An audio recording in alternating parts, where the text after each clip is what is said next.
Maru Han starts off as your typical turbo loser, crippled by social anxiety and a serious case of tism, but as the story unfolds, he transforms into the coldest, most emotionless Chad of all time. In a world where everyone has a single talent, this absolute menace breaks the system by devouring monsters to steal and stack their skills infinitely. Oh, and he's got a superior named Kang, a ripped badass girl whose abs you definitely shouldn't be thinking about licking. One might say Maru's got it easy, but in reality, odds are completely stacked against him. In just 1 year, monsters will rain from the sky, plunging the world into chaos, and it'll be up to him to stop it. But before all hell breaks loose, let's rewind a bit.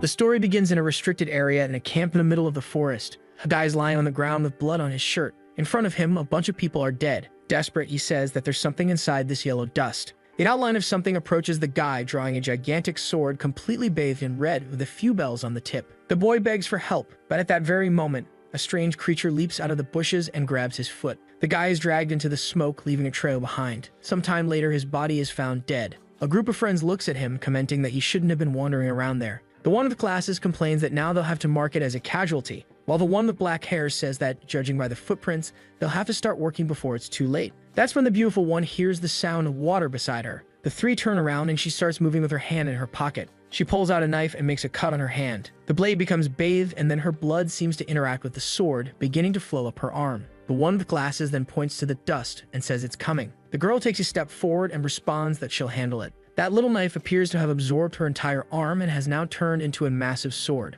On her back, it shows that she is part of the Yellow Dust Task Force. The scene then shifts to a completely different place. In a building, a job interview for public service in the city of Seoul is taking place. A bunch of people are in the waiting room while numbers are called. In the bathroom, someone says they feel like they're about to die. He doesn't want to go in, he just wants to go home. His heart is about to explode. With his hand on his chest, heart racing, he says this is impossible. He goes to the sink, splashes water on his face, and tries to calm down, repeating to himself that yes, he can do it. He just needs to take a few more pills, and even though there are a lot, at least they work. Suddenly, he glances to the side and a little bird lands on a branch. The tiny animal looks at him and the guy stares back intently. After a second of silence, the creature opens a big eye, asking what he's looking at and telling him he's screwed. However, the guy isn't even that shaken, just commenting that panic attacks really are a disaster. Meanwhile, on the way to the interview room, the news report shows that 4 guys who were camping went missing near a province. Our protagonist keeps walking, telling himself that he can do it. His name is Maru Han. He is 29 years old and the most average person possible.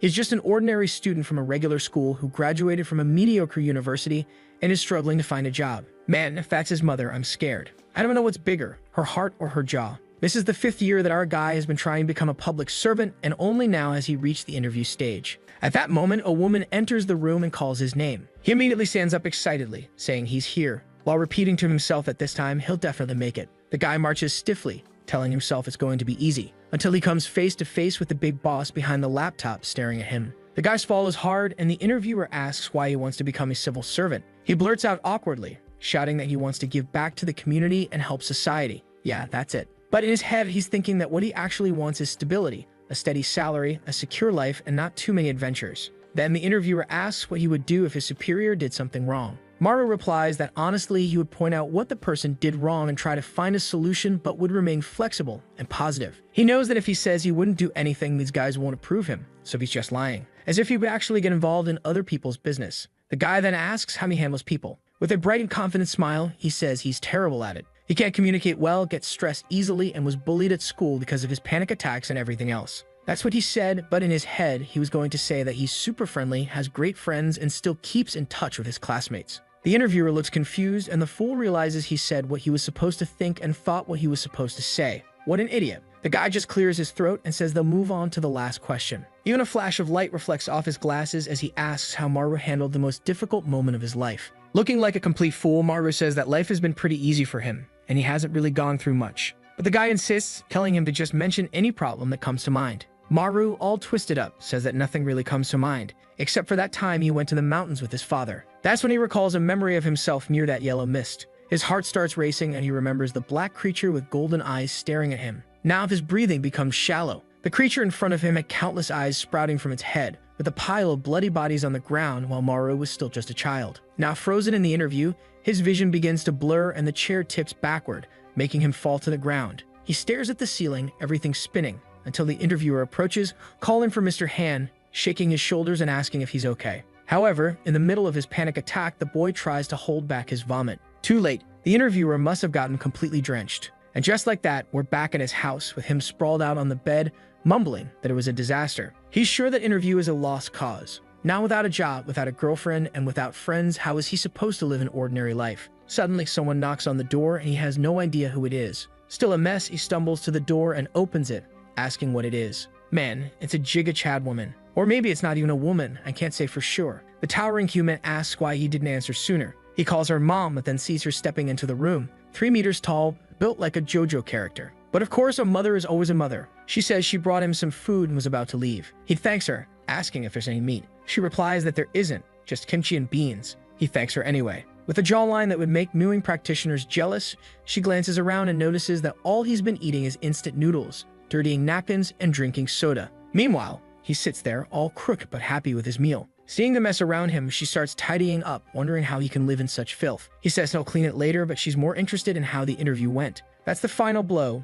Now the poor guy slumps to the floor, completely defeated. He mutters to himself that there's no way he's telling her he vomited on the interviewer. His mother crosses her arms and smacks his back, saying that if he can't even pass this one, there's no point in worrying. While he suffers, she keeps cleaning. A while later, she even hands him some pocket money. He's moved by her kindness but refuses, saying that he's an adult now and needs to work. But man, she just stretches out her massive arm, activating every muscle, and he immediately accepts. She scratches her gigantic chin and comments that if he failed the interview, then his shaman must have been right. She then tells him that he has to visit the mountain. For a moment, he looks terrified, but in the next, we're already there. The sun is blazing and the guy is wearing a sweater and pants. Now that's a true otaku. As he wonders how many years it's been, he realizes he never imagined he'd be back here, standing in front of the mountain where everything happened. But then he remembers that his mother spoke with an excellent shaman, consulting about why he couldn't land a job. The shaman's response was that it wasn't due to his panic attacks or ADHD. It was because his father, who died 20 years ago and mysteriously disappeared, had left a barrier on his soul that needed to be cleansed.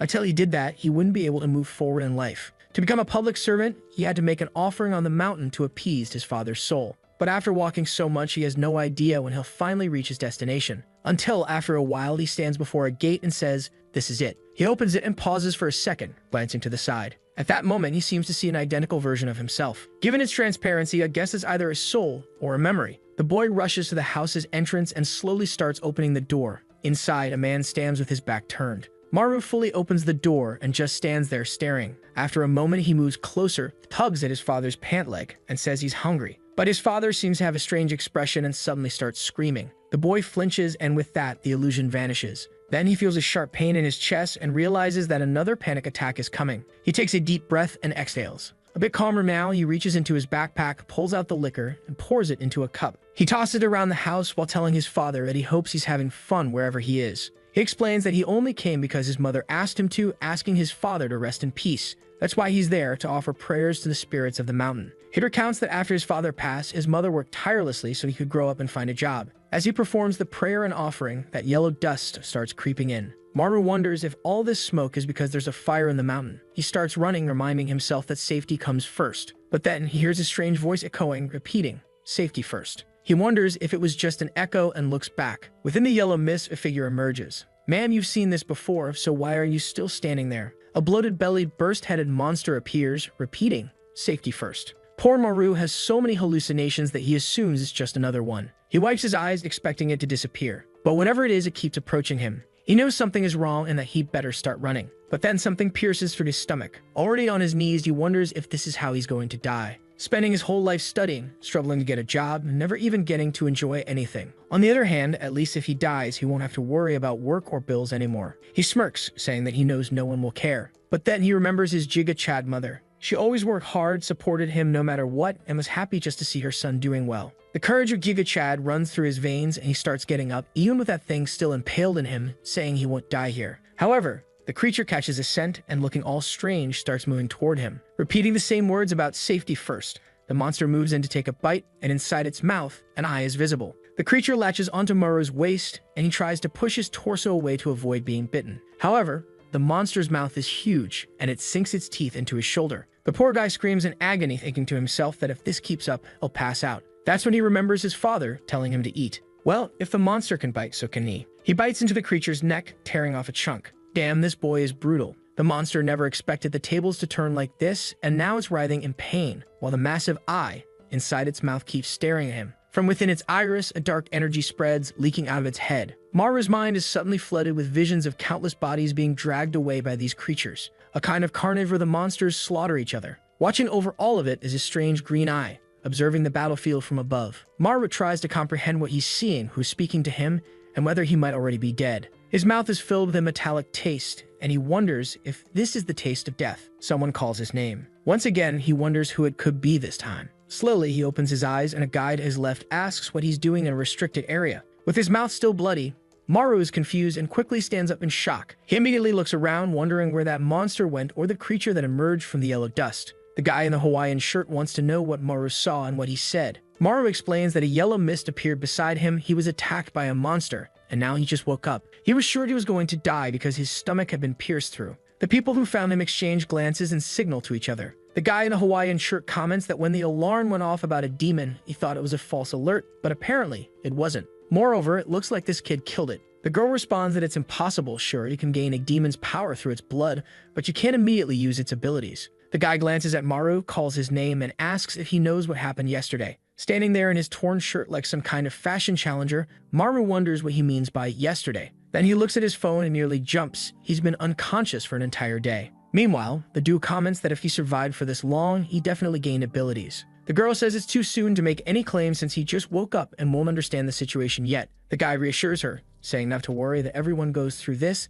and places his hands on Maru's shoulders, saying he arrived at the perfect time, he's going to have to participate. Maru has no idea what the guy means, but he's told to change his clothes first since his current ones are in tatters. A short time later, they're back at the port for the orientation for new employees in the special service. Now Maru is sitting there in his old shirt, completely lost. How did he suddenly end up at an orientation for government officials? Not to mention the atmosphere is anything but welcoming. Everyone looks strange with unsettling expressions. That's when someone in red clogs walks in. She tugs on her pants and damn, another Giga Chad woman. Seriously, is everyone here doing mewing? She introduces herself as Yu Young, head of this place, and welcomes the new employees. Maru raises his hand and says that maybe he shouldn't be participating in this event, but she just tells him not to worry, that she just received his information and he's been admitted. Congratulations, he's a new hire. The poor guy stands there, completely baffled by what this crazy woman is talking about. She continues with her script, saying that everyone here should already be familiar with the special employees of this place. Their job is to protect lives. First and foremost, they are not allowed to tell their family, relatives, or anyone close to them that they work here. If this information leaks, they will be punished for violating national security laws. Maru thinks to himself that this is an extremely serious statement. Yu Young then says that everyone here must have received new demon abilities this month. When a demon's blood enters your bloodstream, there's a small chance of gaining an ability. Right away, Maru realizes that this must have happened when he bit the monster's neck. She continues, saying that their lucky demons currently only inhabit the mountains. The yellow dust is the first sign that a demon is about to appear. Its concentration ranges from 1 to 10. Obviously, the more dust, the stronger the creature. She then calls for Xianwu, who raises his hand. She remarks that since he received the ability from a level 7 creature, she's looking forward to seeing his potential. The handsome guy responds confidently, saying he'll do his best and she doesn't need to worry. Then Yu Young shifts her attention to Maru. She mentions that he received an ability from a level 1 demon and asks what it is. Still disoriented, he admits that he has no idea what his ability is yet. Immediately, some smug bastard nearby starts laughing. That guy deserves a bite on the neck. Or maybe not. Something tells me that would be peculiar. Better let it slide. Maru feels annoyed but decides to ignore it. After all, his priority is to get out of this place as soon as possible. Suddenly, a loud alarm blares in the room. Yu Young says it's perfect timing. This is the warning that a demon has appeared. The very next moment, they're climbing the mountain. She announces that it's time for the practical test, the perfect opportunity for them to test their new abilities. Of course, the one questioning why the hell he's even here is our dear Maru. What he really wants is to get out of here before things get dangerous. But just as he's thinking once again about safety, he encounters the damned yellow dust. His expression says it all. He's scared shitless.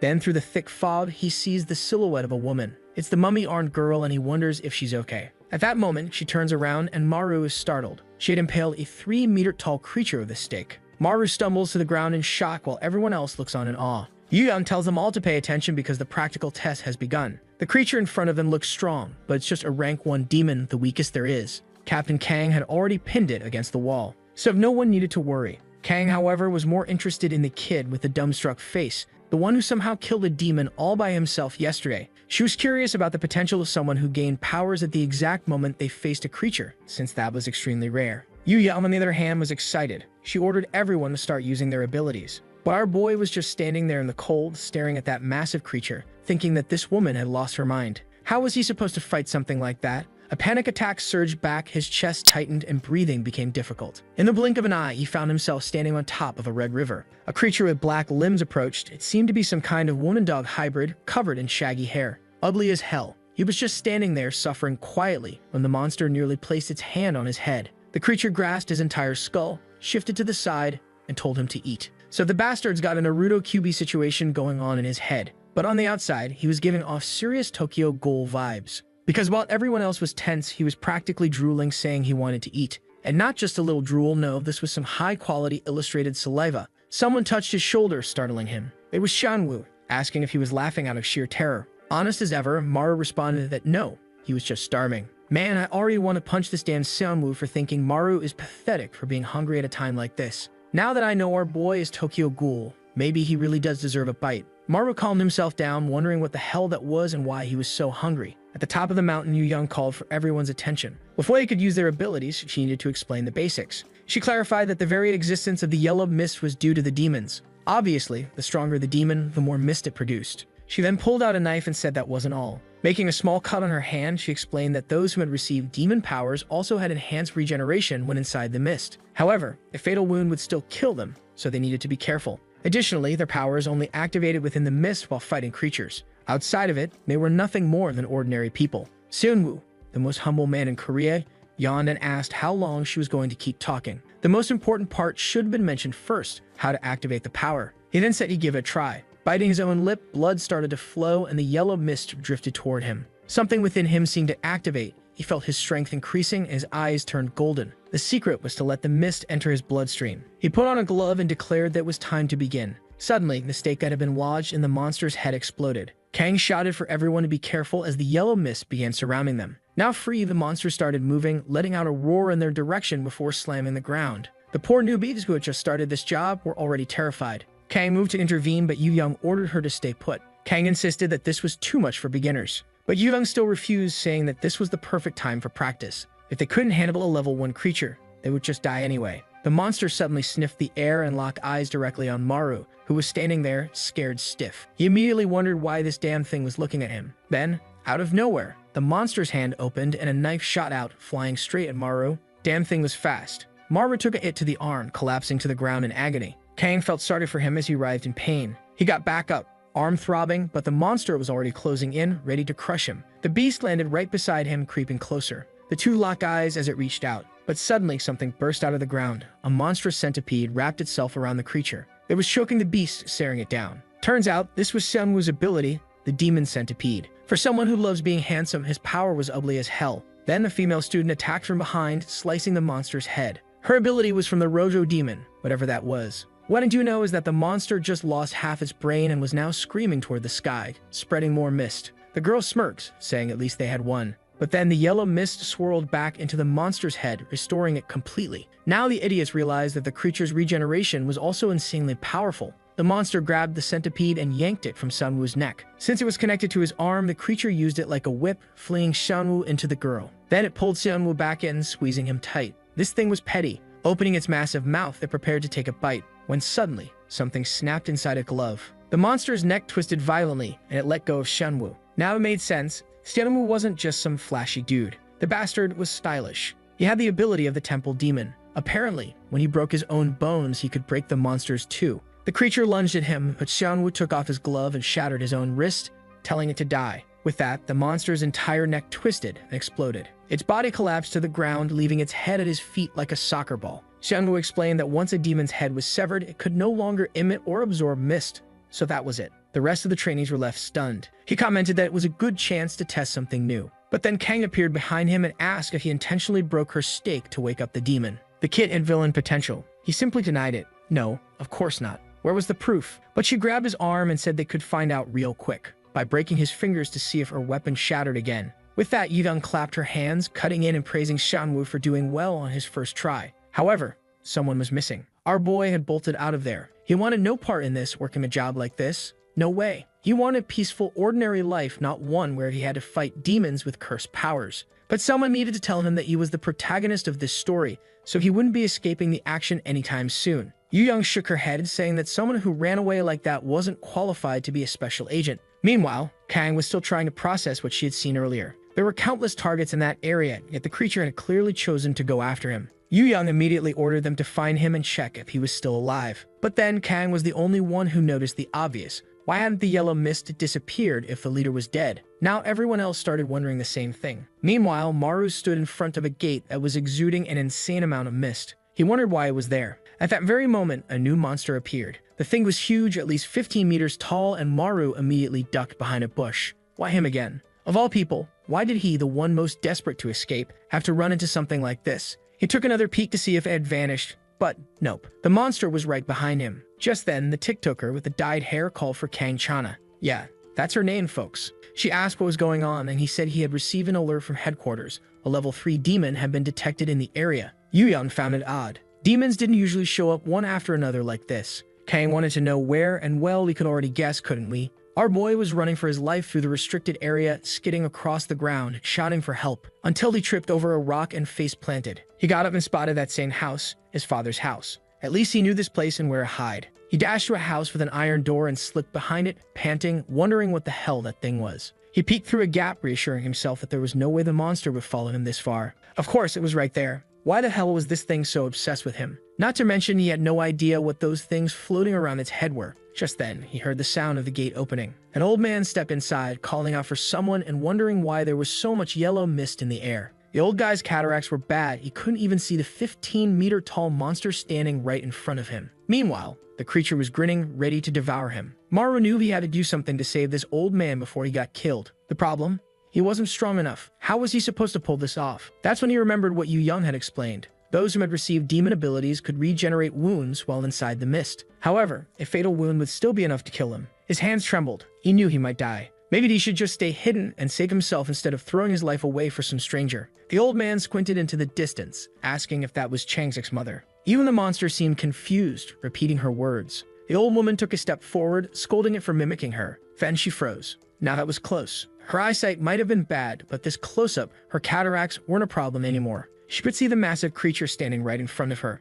Terrified, she stumbled back, struggling to comprehend what she was looking at. Meanwhile, the monster just kept repeating her words. It raised a single finger and Spikes took aim. Then, it attacked. Blood splattered. And I haven't bet $1 million that Maru had thrown himself in front of it and taken the hit. Sure enough, as the old woman slowly opened her eyes, she found the boy bleeding out in her lap. He weakly asked if she was okay. She said yes, but he collapsed onto her, missing an arm, impaled all over. Man, this kid suffers. Struggling to stay conscious, he told the old lady to run, while wondering why he had been cursed with a level 1 ability. His power was as useless as the resumes he sent to companies. In the end, he was going to die, and he wouldn't even be able to save the old woman. All he wanted was for someone stronger to show up and save him for once. As he lay there waiting for help, the yellow mist began seeping into his arm. Veins started surfacing on his neck. And here came the telltale cultural artwork drool. Then, in a sudden burst, he lunged straight at the monster, to bite it. Meanwhile, Kang was sprinting through the forest. She heard a scream behind her and turned. She burst through the gate, only to witness something insane. Maru was feasting on the monster's neck. Horrified, she couldn't comprehend what this rookie was doing. The creature grabbed Maru by the head and slammed him against the wall. He was barely conscious, but it looked like he had swallowed the chunk he bit off. The monster, on the other hand, was furious. The little bastard had taken a bite out of him. As the monster tried to flee, Kang noticed something. The part that Maru had bitten wasn't regenerating. She didn't understand why, but this wasn't the time to worry about that. She charged at the monster, leaping high and grabbing one of its crystals. With that, she activated her steel demon ability, transforming the crystal into a sword. The monster roared, hurling spikes at her. She turned just in time and reflected them all with the blade. The creature was forced to defend itself against its own attack. But now, she was right in front of it, deadly, beautiful. With a precise vertical slash, the creature was split in half, and with that, it crumbled into dust. The battle was finally over. Blood rained over the scene, drenching the area in red. She approached the old woman, asking if she was okay. The woman seemed to have fainted. Moments later, she suddenly woke up, confused. Kang, now completely clean, probably because the blood had turned to dust, casually reassured her, saying that a wild boar had passed through. That was all. The old woman muttered that boars often passed by around here. Kang assured her not to worry. She would handle the problem. The woman thanked her for her hard work and returned home. Kang's expression changed immediately. She turned toward Maru, determined to find out what this kid was. She had never heard of someone with a level 1 ability regenerating an entire arm out of nowhere. In theory, his ability should have been weak. Cut to our boy screaming in frustration. He had just received a message saying he would be starting work tomorrow. But after remembering that spiked monster that nearly killed him, he had zero interest in showing up for that job. Maru collapsed onto his bed, muttering that there was no way he was going to that job. But on the other hand, he really did need work. Desperate for a job or not, he was too exhausted to think, so he decided to just sleep. However, if there was one thing this guy never got, it was a moment of peace. As always, he was dreaming about that war where the red monsters devoured and slaughtered each other. A voice called out, telling him to come back. Suddenly, he woke up in a cold sweat, panting, staring at his hands, unable to make sense of what he had just experienced. Morning had already arrived. He glanced outside, only to see that the entire mountain was on fire. Amidst the burning trees and bushes, a creature made of ashes was walking, setting everything ablaze. Then a soaking wet girl appeared, throwing water at it. To be honest, those little splashes weren't going to do much. But she wasn't alone. Another person arrived and launched an ice attack. The monster's leg froze solid, turning it into an oversized popsicle. The girl called for the leader, noting how strange it was. Creatures like this weren't supposed to appear at night. But the guy told her not to worry about that yet. First, they had to stop the fire from spreading. The monster was beginning to melt the ice. He pulled out 2 swords, saying he would take care of it. He charged toward the creature. But right at that moment, something emerged from his forehead. A sinister eye opened, issuing a command. Bring that person. Instantly, the monster broke free. The captain and the creature closed in on each other. One prepared to slash, the other about to throw a punch. At the very least, the guy managed to block, but even then, he was sent flying into a tree, crashing hard against it. He was wrecked. The soaking wet girl called for the leader, panicked. But the creature hunched down and a cauldron formed on its back. Lava began to spill out, and the captain realized that the monster was getting bigger and stronger. Meanwhile, at headquarters in Seoul, the monitors were flashing red, blaring emergency alerts. Yu Young demanded a status report. With all these warning signals, it was obvious things were going south fast. A staff member reported that 20 mountains were under attack simultaneously. The way these creatures were appearing had suddenly changed. This had only started happening this week, but no one knew why. One of the staff members interrupted, saying they were getting an urgent call from Busan. Yu Young answered, asking what the issue was. Anne was immediately greeted with, "Hey, big sis." The caller was Ba Myong-sik, director of the Busan division. He wanted to know when she was planning to visit his city. She sighed, greeted him, then told him to get to the point. That's when he explained what was happening. There had been a portal open for 3 days straight. Yu Young was stunned. How was that even possible? Reachers just kept pouring out. The team in charge of the area was exhausted, fighting non-stop with no end in sight. Yu Young asked why the portal wasn't closing had they identified the cause. Myong-sik said that the monster they were dealing with just kept repeating the same thing over and over. They even sent a girl with interpreter abilities to figure it out. The monster's message: bring that person. As the creature continued rampaging, Yu Young asked who exactly this person was.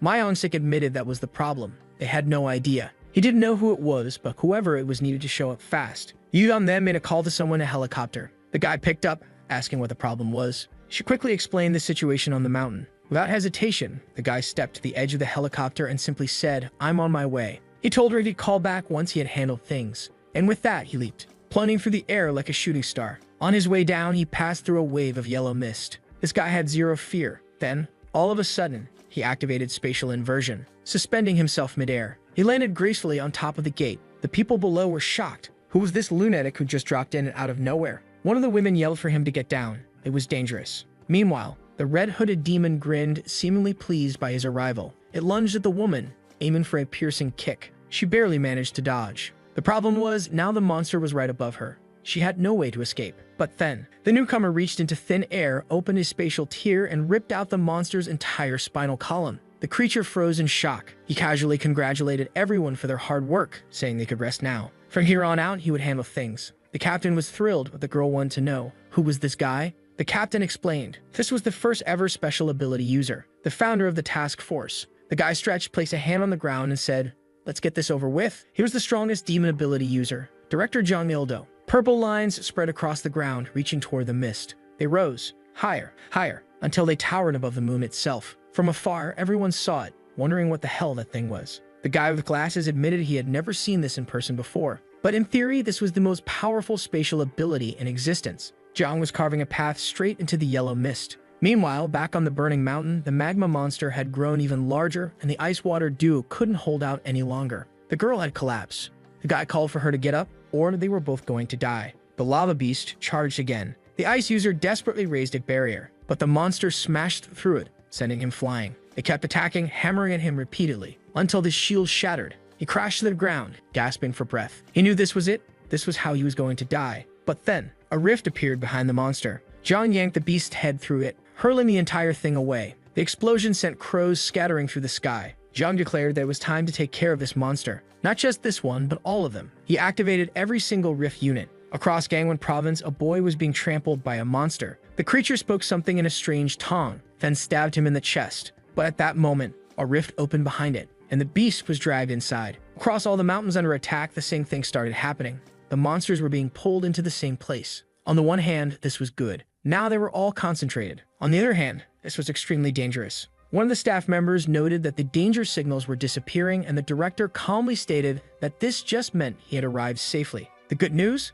Zhang's plan worked, and now all the monsters were in one place. The bad news? Zhang's plan worked, and now all the monsters were in one place. But Zhang was thrilled. Now it was time to begin. The demon screeched and charged toward him. But even surrounded, he simply pointed at one and tore open a spatial rift. Then, with the grace of a ballet dancer, he executed a Michael Jackson spin, slicing in every direction at once. Demon heads flew into the air while the rest of the squad watched in disbelief. They had never seen someone this powerful before. Zhang then approached the magma creature and called for the translator. He told her to handle this. Then he asked the monster why all of them had suddenly become so agitated this week. The translator relayed the answer. Bring that person. Zhang frowned. He asked, who is this person? The monster simply repeated the question. The translator reported that the creature was just copying what Zhang had said. Without hesitation, Zhang slammed the monster into the ground. If that's the case, he said, then we'll just keep killing them until they stop coming. Now drenched in blood, he turned his attention to the gate. Once again, he placed his hand on the ground and opened a spatial void beneath it. The entire area was absorbed. Honestly, that was an efficient way to handle things.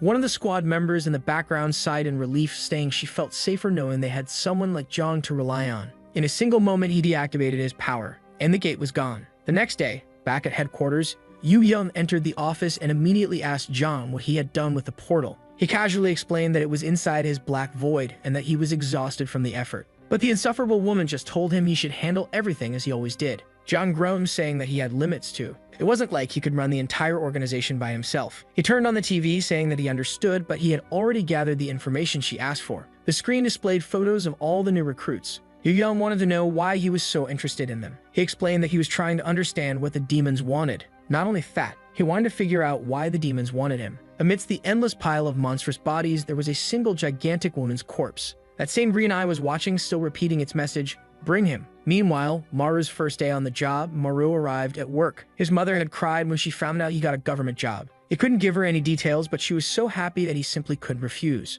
The moment he arrived, he was immediately greeted by a Hawaiian shirt guy who bluntly asked why the hell he came back. The guy shook his head, saying he didn't want a coward on his team. Maru only smelled the reek of alcohol. The actual boss greeted them, and Xianwu, still fuming, immediately said he didn't want to be here. He wanted to be transferred to the main city. But the leader just shrugged, saying he had no idea why a level 7 had been sent to this place either. Clearly, there was some kind of issue with him. Either way, both of them were welcome to Gangwa's team. Maru wondered what exactly he'd be doing here when there weren't demons to hunt. As soon as the leader opened the door, Maru saw everyone in the office killing zombies and dissecting creatures. But then, reality hit. It was just an ordinary office like any other. The guy in the Hawaiian shirt introduced himself as Go Diokman, the team leader. The girl with glasses was Yoon Ji-won, who had 7 years of experience. The plant guy, who had also been here for 7 years, was Kim Yebak. And the TikToker. We already knew him, Yoseok. He had 1 year of experience. Go Diokman told them to get along and to sit wherever. Maru, sweating, found a seat. He wondered if everyone had been this stressed on their first day. Nervous, he greeted his new coworkers, trying to make a good impression. But then, Xianwu, sitting directly across from him, glared and told him to stop looking at him. Poor Maru was crushed. Xianwu, meanwhile, was pissed that he had been sent to this isolated place. So Maru turned his attention to Yoseok, who was busy browsing designer brands online. He asked what exactly their job was. Yoseok casually pointed around, explaining that they were a special unit that dealt with the yellow dust. There were 13 divisions spread throughout Seoul, and those ranked level 7 or higher were assigned to special missions. As for their island, it was mostly for incompetent people, or for those who were just plain weird. Maru immediately related that explained why he was here. But still, something about this place felt off. Yoseok added that some capable people volunteered for this job. At that moment, both of them turned their heads. And damn, that girl trained hard. Maru, feeling awkward, straightened up, but she stared right at him. Ji-won told her she should go home after her shift at the station, but she just sat down, saying she had no reason to go home anyway. Kang Chana watched all of this unfold, quietly observing the fact that Maru had ended up here. Something strange had happened. She had woken up with no memory of the previous day. Meanwhile, Maru was shocked to learn that he would be getting hazard pay. The salary was good, but the fact that hazard pay existed made it very clear that his life was constantly in danger. Then, Yosuke mentioned that it was 5 times the normal salary. Maru's expression completely changed. That was a lot of money. Yosuke, annoyed, told him to stop bothering him. He was busy. Maru, meanwhile, was just wondering what the hell he was supposed to do in this place. Time passed. He was getting used to things. He never imagined he'd land such an easy job that paid so much. Then Goodupman stretched, announcing that the workday was over. He approached the 2 newbies, asking if they had any difficulties or questions. Xianwu simply said no. Maru, however, had one question. He wanted to know where demons actually came from and why they existed. Goodupman just shrugged. Nobody knew. Xianwu added that most people believed they came from above. Maru realized that nobody knew where these creatures came from, but nobody seemed to care either. Humanity was doomed. It was frustrating, but somehow, these people were doing their jobs no matter how bizarre things were. Back at headquarters, Yu Young rode the elevator down. She found Zhang standing in front of a golden capsule. He asked her what she thought. She glanced at some reports commenting that the monster appearances seemed to have stabilized. Zhang, however, continued staring at the swirling yellow mist, wondering what had caused this sudden surge of creatures. Yu Young suggested that maybe they were getting closer to the truth. Zhang wasn't so sure. He was staring at fallen angel bound and suspended upside down with white hair and murmured that he wasn't convinced. Zhang wanted all the leaders to stay on high alert for now. If the rest of the organization found out about these details, it would cause absolute chaos. The scene then shifted to Maru, who was asking what they were talking about. The others were grilling some barbecue, casually explaining that this was exactly why they had to celebrate as much as possible. Yuda mentioned that because of this prophecy, they tried to enjoy life every day. Confused, Maru asked them to actually explain what was going on. Hudapin finally answered. There was a prophecy that in 1 year, demons would start raining from the sky. Countless portals would open all over the world, and the earth would be drenched in blood. Maru immediately thought that sounded insanely terrifying. Godopman told him to keep that information secret. It was a very classified secret. Meanwhile, Yudong encouraged everyone to drink until they vomited. Yoseok wanted to go home, and Kang Chana warned them to be careful since they had work tomorrow. Apparently, Seonwoo's biggest weakness was alcohol. He was already wasted and passed out. Maru, however, kept telling everyone to stop drinking while wondering why no one seemed to be scared about this apocalypse prophecy. At that exact moment, a golden light shone above a mountain. A gate opened in the sky. Yellow dust began pouring out. Countless hands emerged from within. The moment the first bald-headed monster began appearing, everyone's phones blared with an emergency alert. Young sighed, disappointed, complaining that nighttime disasters were annoying because she just wanted some time to relax. Meanwhile, Kang Chana stood up, saying she'd be back soon. Seonwoo immediately said he was going with her, but she refused, saying that she wanted to take Han Maru with her. Maru wanted nothing to do with this, yet here he was, forehead pressed against the car window, wondering how he had ended up in this mess. Kang then called his name, reassuring him that he didn't need to worry so much about the prophecy. Maru replied that this wasn't something to be taken lightly, but she confidently said she was sure that the people at the top were already making the necessary preparations. He might not know it, but countless powerful individuals worked in this organization. Right now, all they had to focus on was locating the demons and killing them. Maru was terrified, but he was also absolutely smitten by how cool she was. She then mentioned that he seemed to have a special kind of ability, and she was excited to see what he could do. Maru was thrilled for the first time someone actually expected something from him. Then she casually remarked, "I've never seen someone eat like you before." She wondered if it was some kind of gluttony demon ability. Maru had no idea what she was talking about. She explained that it literally seemed like he had the power to eat demons. He hated the sound of that. But then, the scene cut to a monster being impaled. Kang had easily pinned the thing down and turned to him. "You're really gonna make me say it? Eat it." Beaming, she explained that his ability seemed to prevent regeneration, so she wanted to see it in action. It was time for him to take a bite. Maru hesitated, ripping the monster's tentacle. At this point, he figured he might as well do his job. The creature was disgusting, but he told himself to just think of it as eating octopus at a restaurant. He leaned in, teeth bared, but barely nibbled. Kang scolded him, telling him to actually put some effort into it.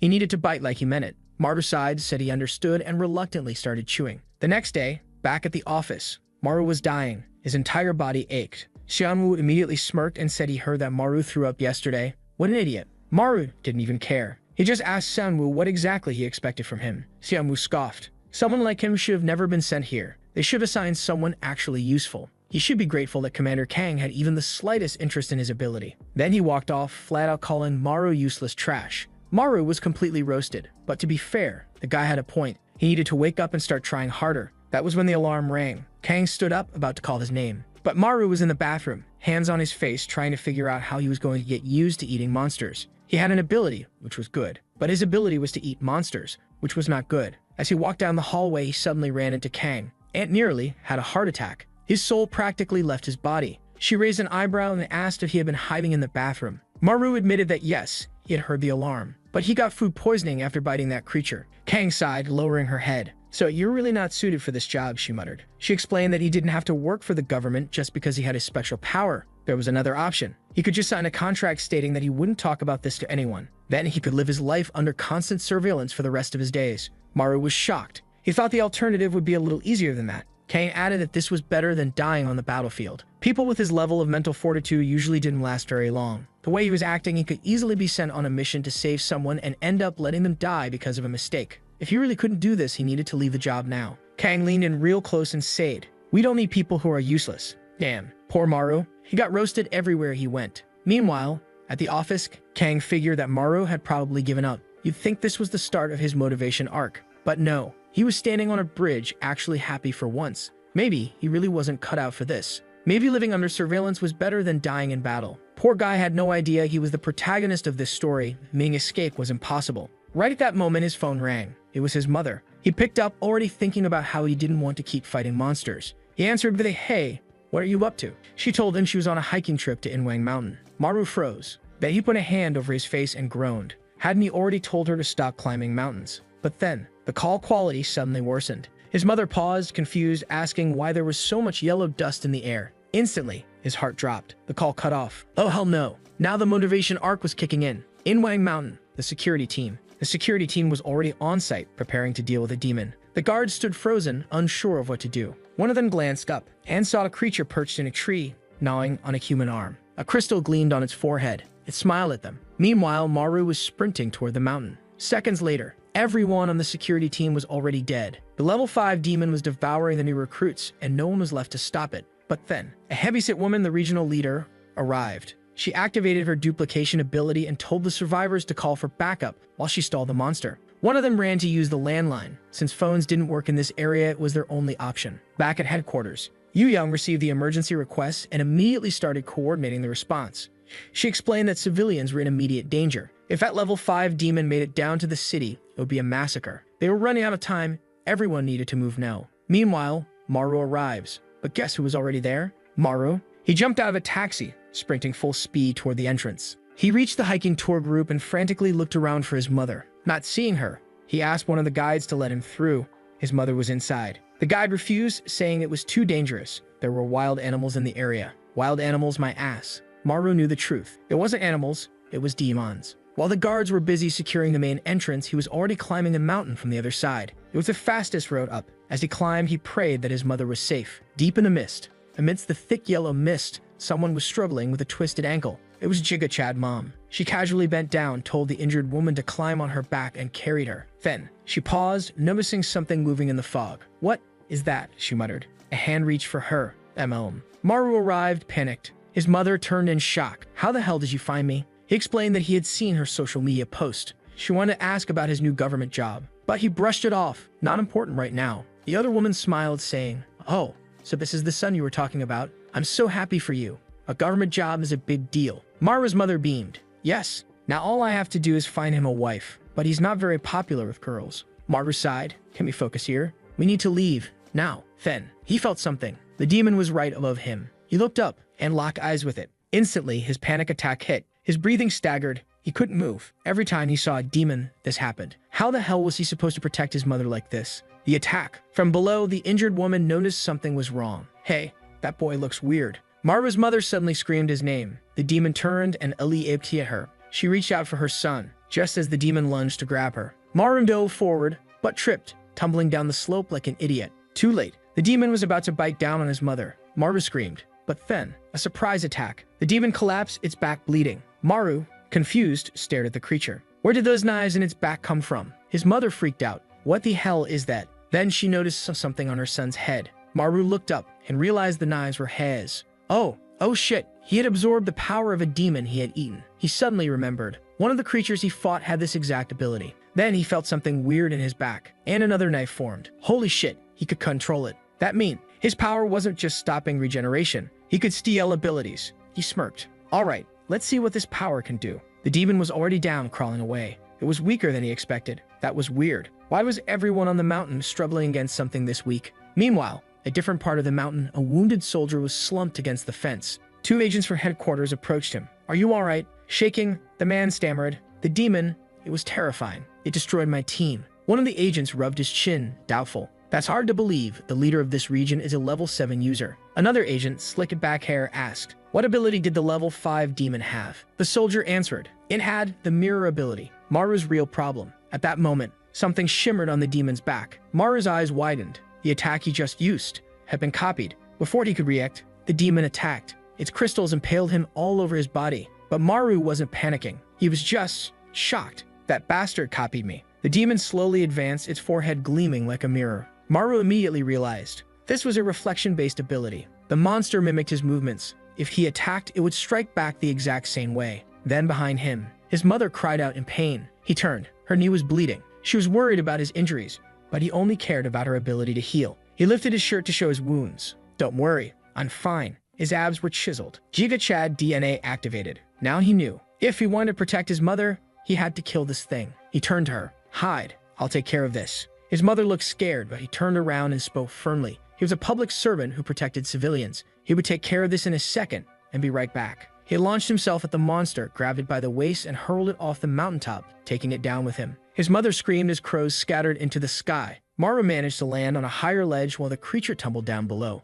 He got up, body aching, regenerating little by little. For now, his priority was to keep the demon as far from his mother as possible. If he bought enough time, the mountain team would arrive to handle the situation and everything would turn out fine. But the two agents who had just arrived from headquarters ran into something much worse. It wasn't just a single level 5 creature. There were many invading. A horde of monsters stood there staring while one of the agents looked around, trying to understand why they all looked so similar. The bald agent muttered that the mountain leader had a duplication ability, meaning she had been copied. He knew he had to destroy the original body. The problem was figuring out which one it was. The other agent, completely unfazed, just grinned and said it didn't matter. He just needed to kill all of them. He lunged forward and punched the ground, creating a shockwave that sent the creatures flying. The bald agent sighed, thinking his partner was truly an idiot. But he was sure of one thing. Based on how the clones were fighting, the original wasn't here. There was obviously the one absorbing yellow dust just below Maru. Maru realized that this damn thing was regenerating as fast as he was. The problem was, he was starting to get exhausted from having to heal constantly.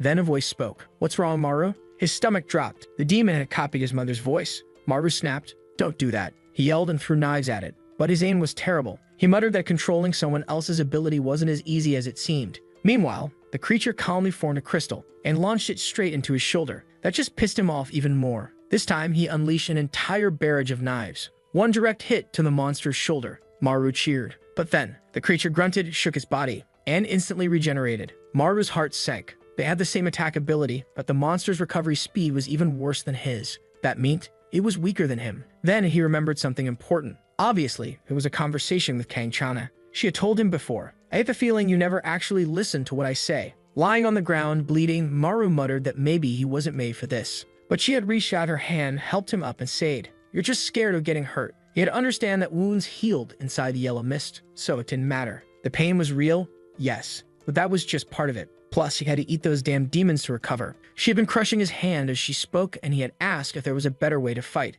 Kang had thought for a moment before responding. To kill a monster like this, you had to cut off its head and stop it from absorbing yellow dust. Since he lacked an offensive ability, he could only act as support. But on the other hand, he had the best regeneration ability. That meant he shouldn't be afraid to fight monsters head-on. Back in the present, Maru grinned. If his ability was the best, then he wasn't going to be scared anymore. Besides, thanks to gluttony, he had more than enough strength to kill this thing. The problem? He still couldn't aim properly. Landing a precise hit on the neck would be difficult. Meanwhile, the monster kept mocking him in his mother's voice. "What's wrong, Maru?" At that moment, Maru made a decision. If he couldn't aim, then there was only one solution. He threw another crystal at the demon. It dodged. But when it looked up again, Maru was already midair, charging toward it. The creature had no time to react. It unleashed yellow mist, trying to block him. But it bit down on his knife, stopping the attack. Then it grabbed him by the throat. The monster got close to his face and asked, "Why do you fight like this?" It pressed against a rock, then flung them both to the mountaintop, slamming him into the ground. Maru couldn't breathe. He couldn't activate gluttony, but he had to bite this thing. The problem? The demon wasn't close enough. Then, it bit his neck first. Maru couldn't bite back, so he ripped a knife from his back and stabbed the creature aside. Blood poured from his wound. He tried to stop the bleeding, but the monster just stared at him. Then, dizziness hit him. His vision blurred. His wound wasn't healing. Had the monkey copied his ability to block regeneration? Looking at the pool of blood, he had no idea how much time he had left. If he failed here, what would happen? Then, he remembered another moment. Another conversation with Kang Chana. She had sighed and asked, "How many times are you gonna pass out?" He had explained. It was a panic attack. He couldn't control it. His chest tightened, his mind went blank, and all he felt was the certainty of death. Her response? "That's exactly why you need to get over it. At this rate, the next time you think you're gonna die, you actually will. You're the last line of defense for civilians. If you're weak, they die." In the present, Jigga Chad Mom was wandering nearby, calling out for him. Maru was somehow still alive, gripping his bleeding neck. But his face looked awful. He picked up a crystal. The monkey copied him. Maru remembered Kang's words. Even if he did, he had to take this monster down with him. He bit down on his lip, furious. Then he screamed and ran straight at the demon. The monster crouched, dodging, and stabbed his ribs. But Maru had thrown his dagger upward. The creature asked, "What are you trying to do?" Maru grabbed it and roared. Every crystal he had thrown so far flew toward them both. The monster froze and got hit by all of them. Actually, they both did. But at least, the last knife he had thrown from above came down and cleanly severed the creature's head. Its limbs detached. Its body collapsed.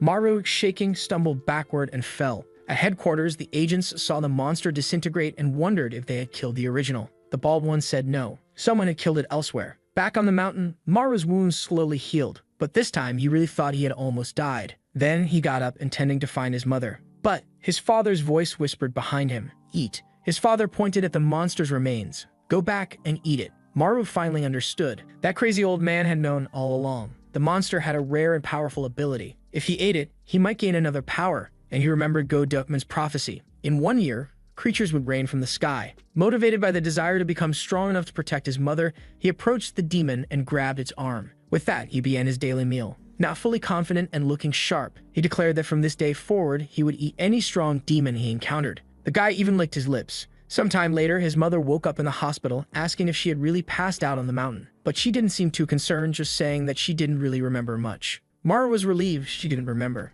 In theory, she should have, considering the monster had been right in front of her. Still, he showed her a news report about everything that had happened on the mountain and told her to stay out of dangerous situations from now on. His mother then mentioned that she had heard rumors about someone who looked like his father being seen on the mountain, which was why she had gone to check it out. That was when Maru started connecting the dots. His father had also disappeared on a mountain. Maybe it had something to do with the demons. A memory surfaced. He was in the forest, looking up, face pale with terror, blood dripping from his mouth, barely clinging to life. His father's arm was being devoured. This was the first time he had ever remembered something like that. Then, panic attack incoming. But Jigga Chad Mom snapped him back to reality, asking why he looked so pale. Yeah, working for the government really was exhausting. Still looking a little shaky, he told her not to worry. He was getting used to it. Back at work, someone called out. Officer Maruhan. He had been hiding, trying to keep a low profile, but now they awkwardly stepped forward, greeting everyone. Jiwon immediately asked him what happened yesterday and why he had disappeared without saying anything. Xiaomu scoffed. Isn't it obvious? The coward got scared and ran away. Instead of explaining that he had left to save his mother, Maru just apologized. Meanwhile, Kang Chana, who somehow kept getting more stunning every day, casually spoke up. He was sick, so I gave him the day off. Maru blinked. Why was she covering for him? She was just staring at him as if silently telling him, "Don't say anything." Jiwon sighed and said Kang should have notified them about something like that. Kang apologized. Jiwon, however, wasn't letting it slide. You get to say sorry after making a mistake like that. Before the argument could escalate, the alarm went off. Kang immediately started changing into her gear. She said she was heading out to take down a level 2 demon. Then, out of nowhere, Maru enthusiastically shouted, "I'm going too." The entire room fell silent. A while later, they were hiking up the mountain. On the way, Maru apologized for making her take the blame for his mistake. Kang shrugged. She said she knew he had left because she had been too harsh on him, so it was fine.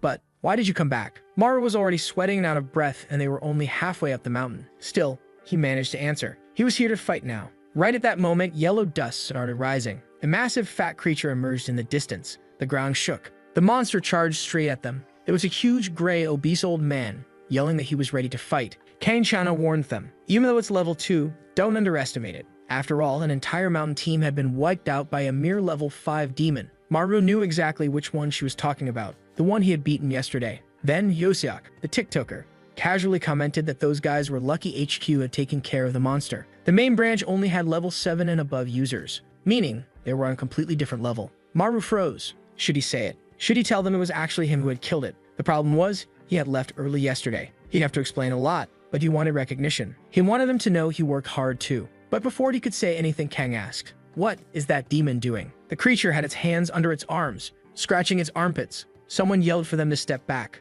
Maru suddenly stepped forward and said, "No need, I'll handle this." Kang looked genuinely surprised. Since when does a level 1 user think they can take on a level 2? Maru pointed at himself. "That level 1 user is me." He faced the demon, then slicked back his hair. Time to show how much he had evolved since killing the monster on the mountain. He mimicked the monster's movements, scratching his armpits. "I'm not a useless member of this team anymore." A horrific stench filled the air. The moment the monster sniffed, it screamed and ran away. "That's supposed to be my ability." Even Maru was disgusted by what he had done. Still, he rushed in for a fistfight. "I'm not losing to trash like this." He landed punches right in its stomach, making it stumble. Yoseok, meanwhile, covered his nose, saying this wasn't a fight. It was chemical warfare. Kang Chana was dizzy, barely standing. How could a level 7 be affected this badly? Maru kept flailing his arms, locked in a high-intensity slap battle with the monster. The creature wailed, realizing its own ability was working against it. It vomited, collapsed, and passed out. Maru turned to the others, smiling. "I won, right?" They did not look impressed.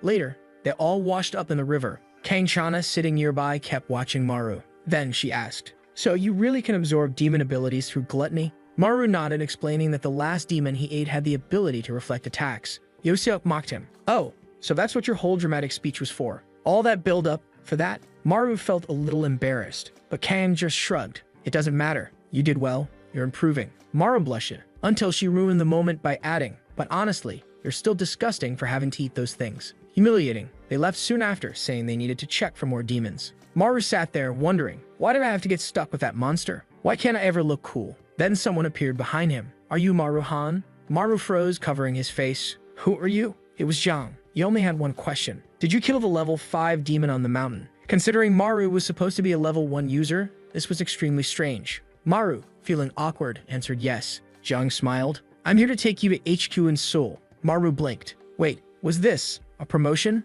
Zhang simply asked. "You know what HQ is, right?" Maru nodded. As far as he knew, it was where the elite worked. So why was he being taken there? Zhang, still smiling like a K-drama protagonist, said, "Because I recognize talent when I see it. Petition for the artist to spend less time drawing this guy and use that extra time on the ones we really care about." Back at headquarters, Yu Young was questioning the director about why he had delayed the meeting. He explained that a new recruit had caught his attention. She immediately asked if he was talking about his son, the kid named Shanwoo. Oh, so that's why I hated that bastard the moment I saw him. He's a nepotism hire." The director explained that the kid hadn't spoken to him since the divorce, but the person he was interested in wasn't him. It was another new recruit. Yu Young raised an eyebrow. "You think the sudden appearance of high-level demons might be related to this recruit?" He nodded. "I have a feeling. Keep an eye on Gangway Island." The scene shifted to another portal of yellow dust. Inside what looked like a house, a small, twisted creature crouched in the shadows. Something that looked like a sickly, mutated gremlin. Back at the police station, Maru was grinning like an idiot, absolutely thrilled that he had been invited to work at headquarters.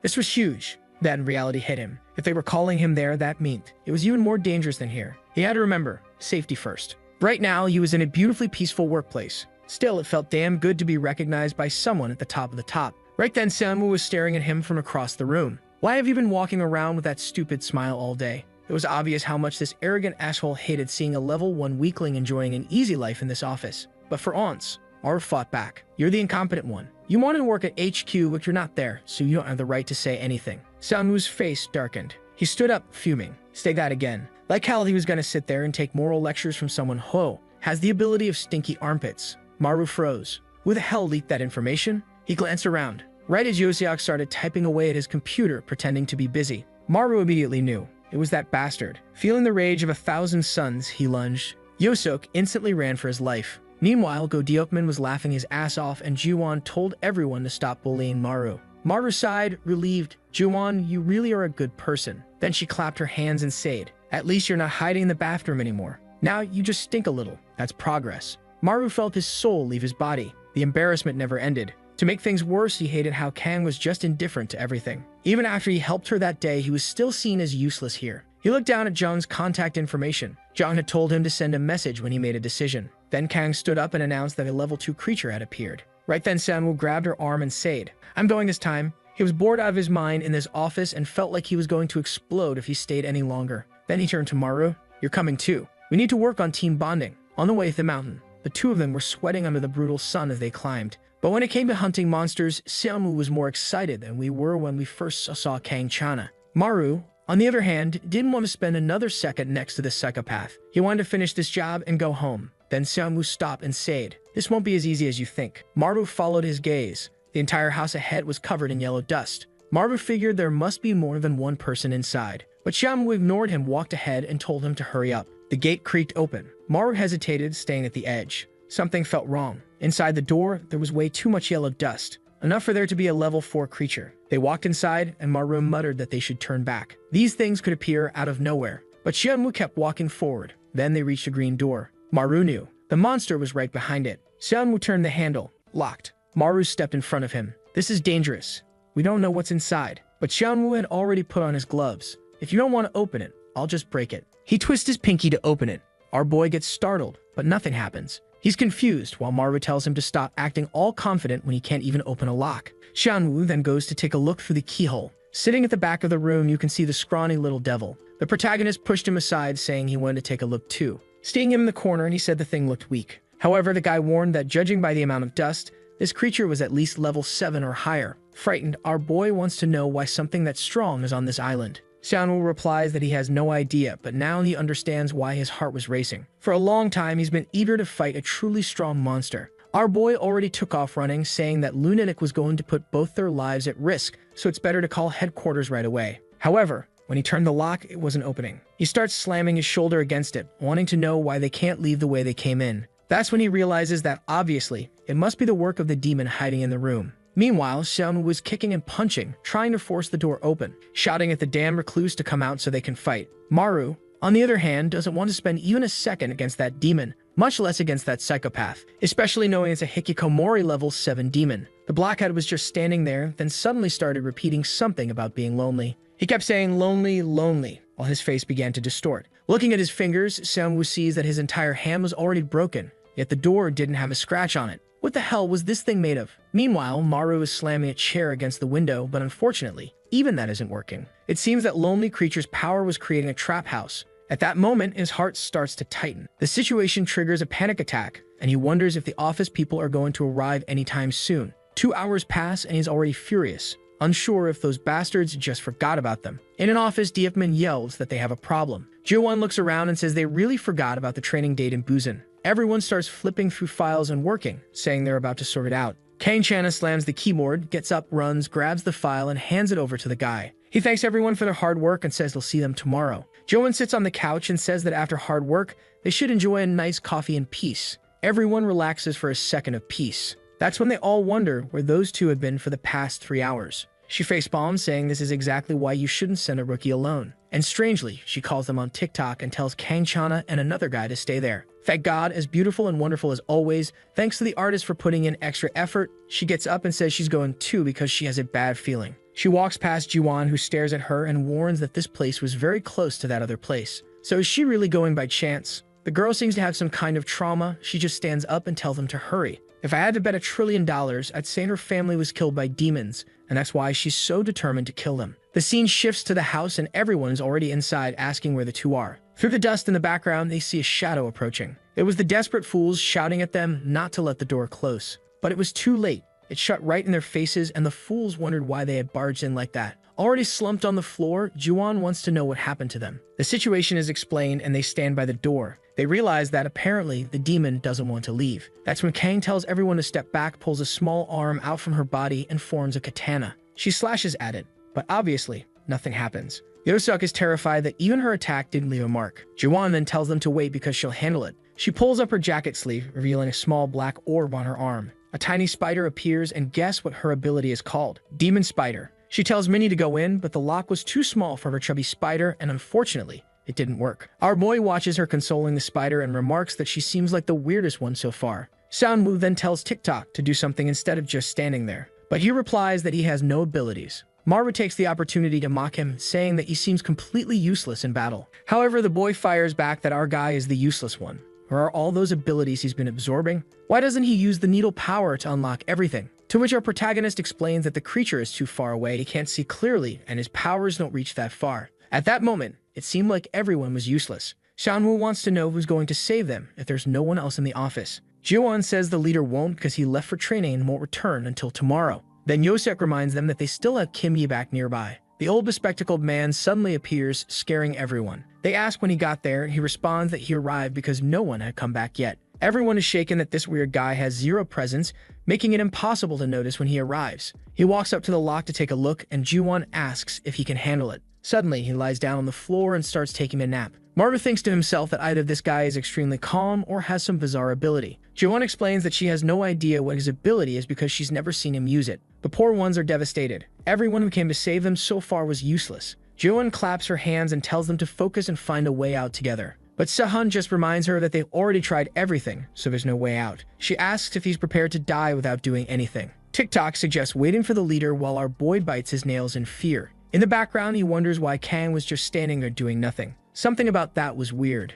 Yosuk, however, wants to understand why the demon isn't moving or trying anything against them. That's when, out of nowhere, a tremor shakes everyone. Kang immediately takes off running, saying it came from the main room. She opens the door, takes a look, and it seems like the whole room is moving. The walls and ceiling were coming down, and the house seemed to be shrinking. That's when Seonwoo states that now, the purpose of that lonely Hakisha is obvious. It will keep shrinking and shrinking the space until the house is reduced to just its room. Maru realizes that, given they can't destroy the walls, they're going to be crushed to death. No one has any idea what to do, and our boy desperately needs a solution. Then we see a flashback to 4 years ago, with 2 women gathering plants. A younger, cuter Kang arrives, greeting them with a cheerful hi, and then what might be her sister runs up to hug her. A happy family in the middle of the mountains. You already know this isn't going to end well. The two were clearly very close and talked about growing up together with their grandma. Kang saw a drawing on the wall and told her to stop doing that or she'd get scolded. But her sister replied that it was their happy family portrait. The drawing was right on the wall that was now shrinking. It was in the very house she grew up in, apparently, and at that moment,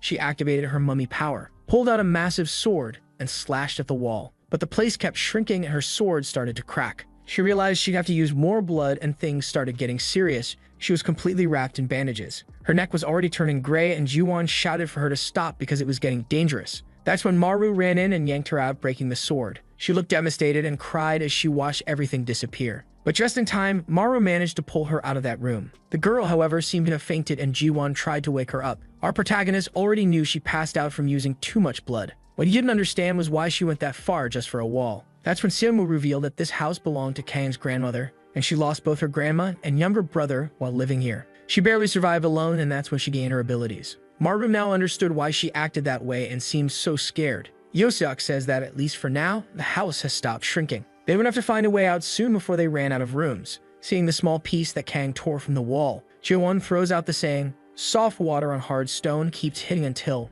rage." Sometime later, the sounds of attacks echo through the forest. There was Seonwoo, who managed to carve out a tiny hole with his knife and a billion strikes. Everyone had already used up all their energy and couldn't do anything anymore. A knife falls on Maru's lap and Seonwoo says it's his turn now. He gets up, his arm still in bad shape, dying of thirst. But just as he's about to start, Kang snatches the knife from his hand and says she'll do it. He asks her to rest a little longer, but she insists she's fine. She goes to the wall and starts scraping. Our boy comments that he heard this was her grandmother's house. He found it strange that such an abandoned place was so clean, so she must have been taking care of it. She says it's because she's been waiting for the day the demon that killed her family would return. Maru doesn't understand how she knows the creature will come back one day. She explains that the demon from that time was completely different. A creature with a feminine silhouette emerged from the gate. At that moment, she was so scared she couldn't move. When she looked to the side, another one was approaching. This one had a masculine body, stared at her, and seemed to have awareness and intelligence. It had some purpose beyond just killing people. She knows that if the prophecy comes true,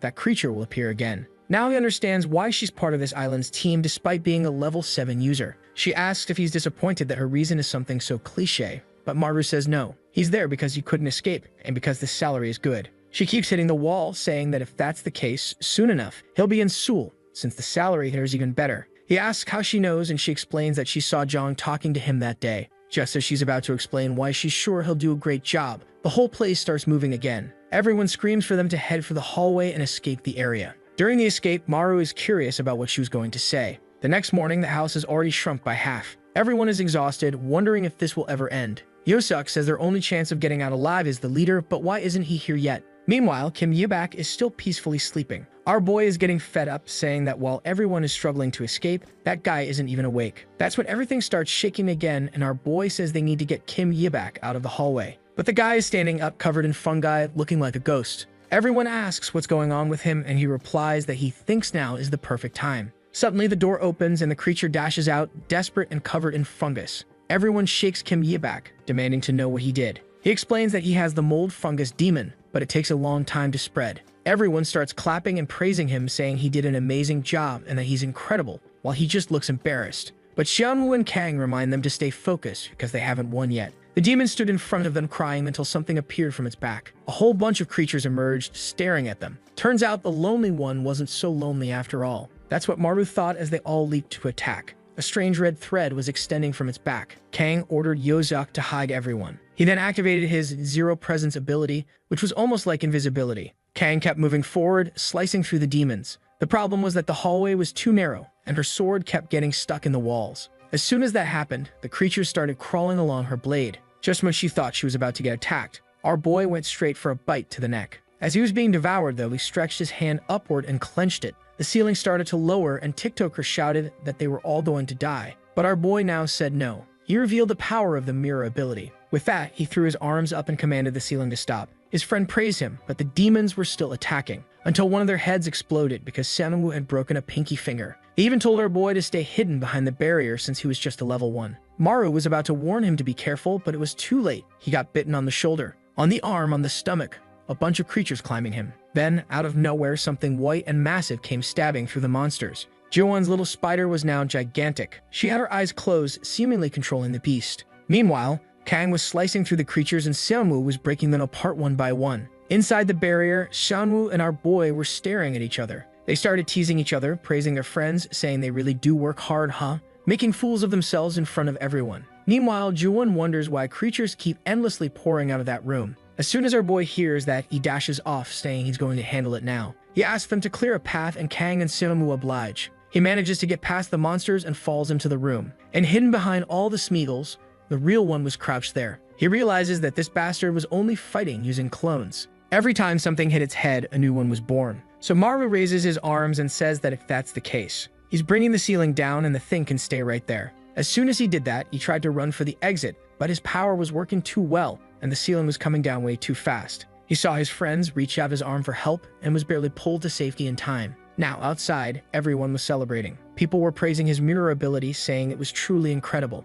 Meanwhile, Kang looked to the side, remembering the memories she had there with her grandmother and brother. Maru noticed this and then deactivated the mirror ability since it was no longer needed now that the creature was dead. He looked at the creature on the ground and went in to devour it while everyone wondered what he was doing. He'd already swallowed one monster before, and he had to be quick to take advantage of the yellow dust still in the air. With that, he activated the creature's ability and started pushing the walls. The problem was that using the power consumed dust, and soon he couldn't move them anymore. Kang then grabbed his arm, told him it was okay, and thanked him. At least what he had managed to restore was enough for the drawing to reappear. Back at the office, Diepman arrives excited, saying that something good is happening today. And that's when he realizes there's no one in the place. He went through the trouble of getting the best bread from Busan, so where was everyone? He looks toward the break room and wonders if those brats are still knocked out in the morning. Right then, he gets a call from Jong and asks what's up. Jong immediately reveals that he called Maru to headquarters, but Maru refused, and he wants to know why. Diepman glances to the side and sees the girls sleeping, looking beautiful and peaceful. Meanwhile, our boy is there sweaty and stinking. His life wasn't perfect yet, but he was adjusting to the team. The next scene cuts and our guy is being completely torn in half. Someone yells at him to run. But now we're going back 7 hours earlier. Now that's what I call a spoiler, folks. Our boy was dying of sleep, complaining that when he was looking for a job, he never imagined making money would be this hard. He was still exhausted from the battle against the demon. Then he heard a car passing by, and of course, it was a Porsche. Obviously, it was Xianwu, the filthy rich millionaire bastard. And our boy, shameless as ever, goes up to him asking for a ride. But Xianwu just speeds off without a word. TikToker appears out of nowhere, commenting on how jealous he is of that bastard who even has an imported car. But it was kind of weird for a public servant to drive something like that to work. Maru agrees, saying that in the end, the guy is just weird. Then Yoseok says that no matter how handsome, rich, or tall the guy is, none of that matters because he has a trash personality and probably doesn't have any friends. The two laugh, but Maru starts thinking, he doesn't have any of that, and he doesn't have any friends either, so he's just losing in every way. Next scene, they arrive at the office looking drained. Diepman opens his arms, calling our boy an amazing level 7 ability user. He's confused, pushing the boss away, trying to figure out what they're talking about. That's when Ju-won explains that if he ate a level 7 creature and stole its abilities, then now he's level 7. Meanwhile, someone pats him on the back, saying they always thought the kid was just dead weight, but now he's finally useful for something. Our boy blushes, realizing that being recognized by the team feels really nice. Then Yosuk comments that his talent is actually incredible. This is the first time he's seen someone who will just keep getting stronger. Suddenly, Seong-woo slams the table. He says the workday has already started, so they need to stop chatting. Our poor boy realizes that this bastard hates him for no reason. Just because he was humiliated before for being level 1, now he has to suffer for it. Right then, Miss Gorgeous taps his shoulder and asks if they can talk for a bit. Now outside, sitting on a bench, he asks what's up. She says she just wanted to thank him for what happened at her grandmother's house yesterday. He awkwardly scratches his head, saying that they're a team, so it was only natural. But suddenly, she turns and says that after that incident, she's sure about how she feels about him. Our boy blushes hard, wondering what's coming next. And then she says she's sure he's not a level 1 ability user. What a tragedy. I thought it was going to be something good. He asks her to explain, and she says there's no way he could have recovered so well with a level 1 power. He remembers the chubby creature he first bit and is sure that one was level 1. But then Kang asks if, by any chance, he saw another demon before he started working here. He thinks for a moment, saying there's no way he'd forget something that important. And that's when he notices smoke behind her. Immediately, a panic attack kicks in, and a black claw appears. A humanoid wolf stares at him, drooling, and his heart starts pounding. He drops his can, and she asks what's wrong. He tells her not to worry. It's just that sometimes his mind makes up scary things. But she calls his bluff, grabs his hand, and tells him not to worry because he's safe with her around. I wish I was safe too. And now she's sure there's definitely something in this guy's past. That's when Deokmin appears, asking if they're done with their little office date. Completely flustered, he says no, they don't have that kind of relationship. And Kang just casually says that in a year, there will be rain and demons in this place, so relationships only even make sense. She's not even considering anything like that. Her words hit him harder than a level 10 demon's attack. That blow was brutal. Now he's just lying dead on the bench. Deokmin teases him, and our boy tries to defend himself, saying he already explained. It's not like that. At the same time, though, he really did feel sad about those words, didn't he, folks? Some time passes, and Ju-won mentions that before they leave, they should check the alerts. Meanwhile, Kang and our boy are climbing the mountains. Ever since that conversation on the bench, he's felt weird being around her. Kang reaches the meter and starts taking notes on the yellow dust.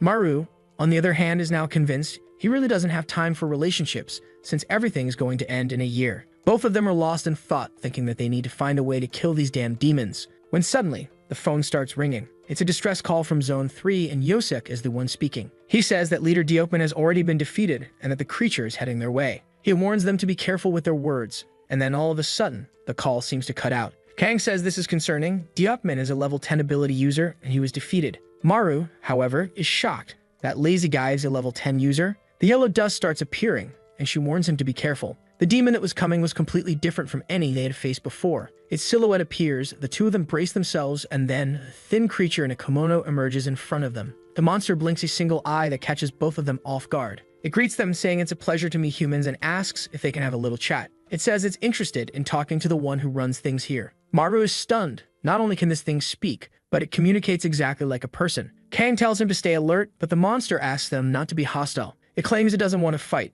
It's only here to have a conversation. Maru doesn't understand what kind of conversation it means, but he remembers that Yosuk warned them not to talk to the creature. Yet our protagonist ignores that warning and thinks this might be a good chance to gather information. So he asks where the creature is from. It replies that it comes from Naraka. Maru has no idea where that is, so the demon explains it's the deepest part of hell. Those who committed grave sins in their existence are imprisoned in that place, trapped in infinite darkness, and forced to fight forever. Maru starts to piece things together and asks if that means, yes, every demon that exists here was once human. Our boy suddenly remembers himself eating the creatures, which means he's been eating people. He starts vomiting immediately. The demon then says it's its turn to ask a question. Maru shudders for a second, but Kang grabs his arm and tells him to stop talking. Even if the demon seems friendly on the surface, she's sure this is the one that took down their leader. She's already prepared a giant spear, but the demon tells her to stop, that it doesn't like violence. She doesn't hesitate though and lunges forward, ready to attack. It smiles and warns her that killing it now won't bring her brother back. She freezes in shock as it effortlessly redirects her spear with just a finger. Then it tells her it was her fault for being too weak and letting her brother die. That's when a memory floods back.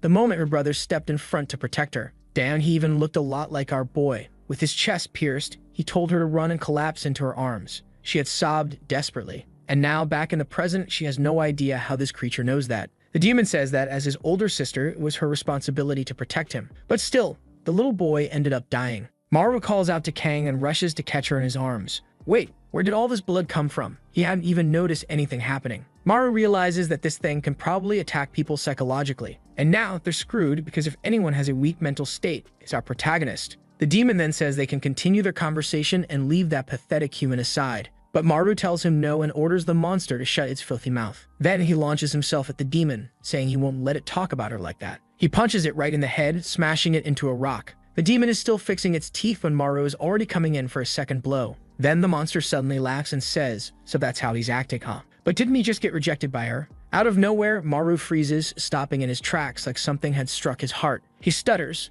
That doesn't make sense. He's never been rejected before. That kind of thing shouldn't affect him. So why does he suddenly feel dizzy? He doesn't have any romantic feelings for her. He just thinks she's a strong and cool senior. Meanwhile, she's still on the ground, apologizing. For a moment he pauses, but then the pain in his chest gets worse, and he coughs up a pool of blood. The demon picks up a rock and says it hates emotions because emotions are things for weak people. Even back when it was human, it never felt anything like that. It moves closer to Maru and asks, why isn't he answering? Did a cat cut out his tongue? Now Maru finally understands why even a level 10 ability user couldn't defeat this thing. The demon tosses the rock into the air and says it's time to end this since the boy can't even speak. As the rock comes down to finish him, Maru thinks, unless someone with a cold, emotionless heart shows up, there's no way he'll be saved. The rock is about to crush him when suddenly, the demon's whole body contorts violently. The emotionless bastard finally appears, demanding to know why a level 1 is lying on the ground. Our boy grins, saying he's never been so happy to see a sociopath. But the guy is already irritated, asking why this damn fool is smiling at him like that out of nowhere. Then Xianwu hears the demon mutter, "Huh, that one actually tickled a little." The creature adjusts its head, saying that its vocal cords are quite hard to break, especially considering how low their level is. Now was attacking their egos, and both of them were ready to beat the hell out of this loudmouth. They stood face to face with the monster, and our boy warned Xianwu to be careful since that bastard used psychological attacks. But Xianwu just told him to watch, had shown how to handle it. Obviously, our boy was pissed and wanted to kill this bastard himself, but he had no choice. They had to deal with this. Xianwu broke another finger, and with that, a piece of the demon's body shattered. The demon immediately took advantage of the wound and taunted him. If that was all he had, he would never earn his father's approval. But nothing happened. Xianwu just kept breaking fingers and attacking the monster. The creature chuckled, saying that apparently this guy was emotionless, just like him. That's what happens when you're the son of a woman who took her own life after being abandoned by her husband. Damn. Now King Xianwu's tragic backstory, explaining why the guy was so messed up. Obviously, Maru had no idea about this.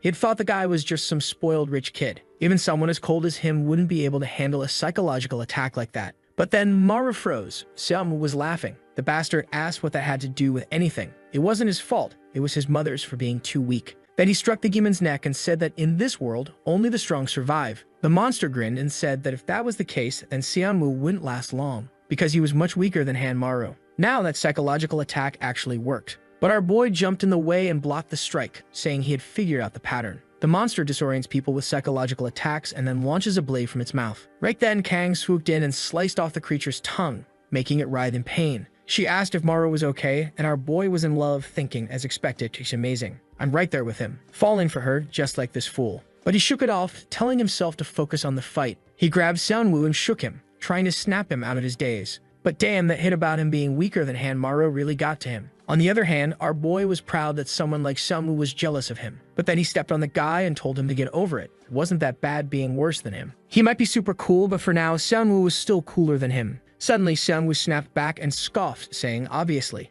after all, you're still a trash level 1. The three of them then turned to face the boss, knowing they had to kill it before nightfall. Otherwise, they'd be at a disadvantage. Maru wondered how they were supposed to do that. If he got too close, a monster would use its tongue. But Kang said this was the perfect time since for now it couldn't talk. However, Xianwu immediately objected, saying she wasn't in any condition to fight. The wound on her chest wasn't healing. At that moment, Maru bolted to the side, thinking he needed to find a way to deal with this monster. He started waving his arms, calling the monster an idiot and telling it he was right there. The creature turned to him. That was the opening he had been waiting for. He told Xianwu to take care of Kang while he used the new power he had received. But his friend was confused. After all, his power only worked in closed spaces. Kang immediately shouted at Xianwu to help Maru before he got himself killed doing something stupid. Meanwhile, our boy was sprinting for his life, with the monster right behind him, its tongue flailing everywhere. He was scanning his surroundings, looking for an enclosed space, but unfortunately, there weren't any buildings around. Just as he was trying to figure out a solution, a car sped past him. It was Xianwu, who slammed on the brakes and told him to get in.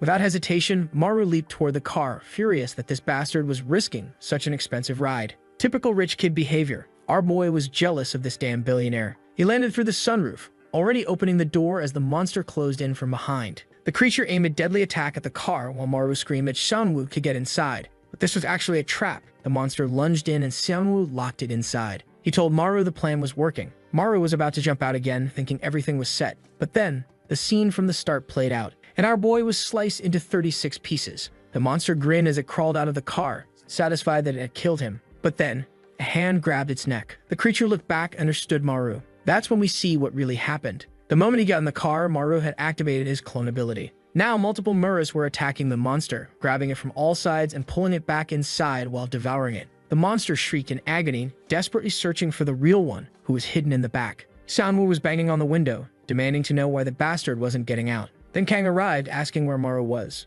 As it was being consumed, the monster wheezed that this wasn't necessary. They could just sit down and talk for a bit. Or was Maru just naturally violent, just like his father? And then, the psychological attack hit. Maru was suddenly dragged into a memory, tears in his eyes. His father lifting him by the collar, yelling at him to stop. Stop what? The monster asked him. How did he feel when his father disappeared without a word? Maru didn't want to hear any of this. He slammed his own ears to make himself go deaf. With blood gushing from his ears, he told the monster to stop playing with people's emotions. The creature seemed to be moving its mouth, trying to get him to read its lips. But he just scowled and said its attacks meant nothing if he couldn't understand what was being said. With that, he clenched his fists and the ceiling began to collapse. Outside, Kang tried to stop it, but Xianwu grabbed her arms, telling her there was nothing they could do. The car kept shaking violently. Our boy had turned into a red puddle. At that moment, Kang realized the yellow dust was disappearing. The car was completely flattened, and she stepped forward, saying they had to save Maru. Xianwu, already ready to give up, said that the kid had been dead for a while now. But Kang insisted. As long as there was still yellow dust in the air, there was a chance to save him. She tore pieces of the car apart, demanding to know why this idiot crushed himself like that. They heard fate knocking, and Xianwu immediately jumped in to help, wondering the same thing. Meanwhile, our boy was somewhere else entirely. He had no idea where he was. It was like he couldn't even feel his own body. At least he hoped he had managed to take that damn loudmouth down. Then he tried to recall the creature's last mouth movements. It had warned him. The abyss was searching for him, and he needed to remember the call. Losing consciousness, he wondered, what the hell is this call thing? Suddenly, the monster screamed at him to wake up. His eyes snapped open, and he found himself in a red place. His clothes began writhing. A hand emerged from his stomach. And then, that same black furry dog started crawling out of him. Maru, clearly not in the best shape, demanded to know what the hell that thing was. The monster stepped up to him and asked, "You remember?" Flashback, back when he was a child, when he first saw that creature. The monster had stared at both him and his father. Maru, terrified, had told his dad, "This is weird, we should run." But his father grabbed him by the collar and said no. From that day forward, they were going to fight. Crying, Maru had begged to know why. That was when his father told him, because they needed to obtain that bastard's unique ability. He had dragged his son along, saying they were now heading for the abyss. Then he threw the boy in front of the beast. The moment it raised its head, Maru was seconds away from being devoured. Back to the present. Samu was breaking fingers again, using what little yellow dust remained to tear apart the crushed car. After nearly gutting the whole thing at the very bottom, there was Maru, wrapped in blood-red, vacuum-sealed like a corpse. Staying him, Samu declared there was no more dust. He couldn't recover. He looked to the side, knowing that the kid had no more hope. Meanwhile, Kang was grabbing Maru's hand, asking if he could hear her. Suddenly, his finger twitched. That's when the two of them realized it. Just like a demon, Maru was producing his own yellow dust. His broken bones began spinning, twisting, realigning. And the kid stood up. Both of them were horrified. He had almost completely recovered on his own. But then, he lost consciousness and collapsed face first onto the ground. They stared at his body. And Xianwu immediately started stomping on him, demanding to know what the hell he was. Maru, still barely alive, was groaning, wondering why he was getting his ass kicked. Xianwu grabbed him by the collar, shouting, how was he producing his own yellow dust? In theory, the only power he had was gluttony. That's when it hit Maru. Gluttony wasn't the first power he had ever received. It was that monster's power. When he was younger, his father had forced him to take that creature's ability, and he still had no idea why. And here it comes, panic attack. He collapsed to the ground while Xianwu asked him what was wrong. Kang, the only one with some decency, told Xianwu to give him a break. He was still recovering. Besides, for now, they should keep this a secret between just the three of them. Xianwu refused, saying it was crazy to let a monster like him run free. Everyone needed to know, including headquarters. But Kang countered. Maru himself didn't even seem to realize he had yellow dust. Still, Xianwu insisted. What if he turned into a dangerous demon? Kang simply replied, She trusted Hanmaru. She believed he wouldn't do anything dangerous. Xiaomu looked back, then scoffed. Fine. He didn't care what happened to the brat. With that, he walked off. And now Kang realized that all of the responsibility had fallen onto her. On the train home, work was way more exhausting than our boy thought. He was trying to figure out what the hell was this gluttony power and what was that monster. Right then, the monster appeared in the window reflection staring at him. Maru jumped in fear. Yosuk, sitting beside him, told him to quit acting weird. Maru clutched his chest, saying he just saw something strange. Then he asked did Yosuk want to hear about some of his problems. Yosuk, without hesitation, said, not even a little. He said it was better if they just stayed out of each other's lives. Maru sat there dejected, realizing no one at work gave a damn about him. Meanwhile, TikToker got a call from some guy named Kim Wooju, and he wanted to know why. Scene change, bar izakaya.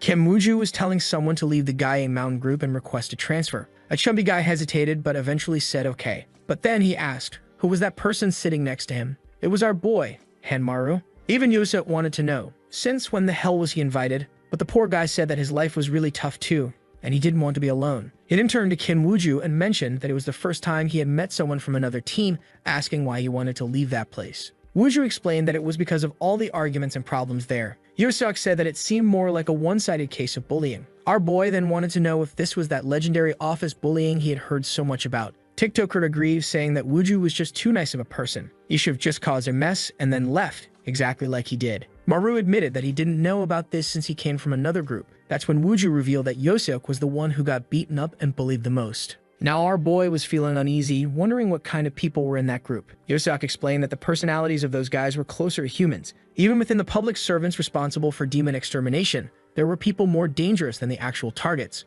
Maru remembered when Seonwoo said that he could end up becoming more dangerous than a monster and started wondering if he was one of those people. On the way home, he was dragging the chubby guy along, asking if they were still far away. That's when they arrived at Wooju's parents' Raymond's shop, and he told them to come inside. But then his expression changed when he saw all of the guy's friends. The poor guy froze, turned around, and immediately crashed into someone else. The 3.98-meter law-abiding citizen said he had come looking for Wooju, but look at that, he had found Yosuk too. Then, without hesitation, he kicked him in the chest and stomped on his head, saying that if he was going to transfer out, he should have left peacefully. His biggest mistake was setting fire to the place before escaping. He was stomping the hell out of the guy until our boy grabbed his arm and told him to cut it out. Obviously, the guy turned and asked who the hell he was. Our boy, his eyes glowing, said that he worked with Yosuk at the office. The guy laughed, saying that it seemed like he was from Ganwet Island, where only idiots and weirdos ended up. Then, without warning, he blasted Maru in the face. Our boy was flattened on the ground, while the guy went right back to kicking the crap out of Yosuk. Poor Yosuk had taken more of a beating from these people than he had from that demon in the house.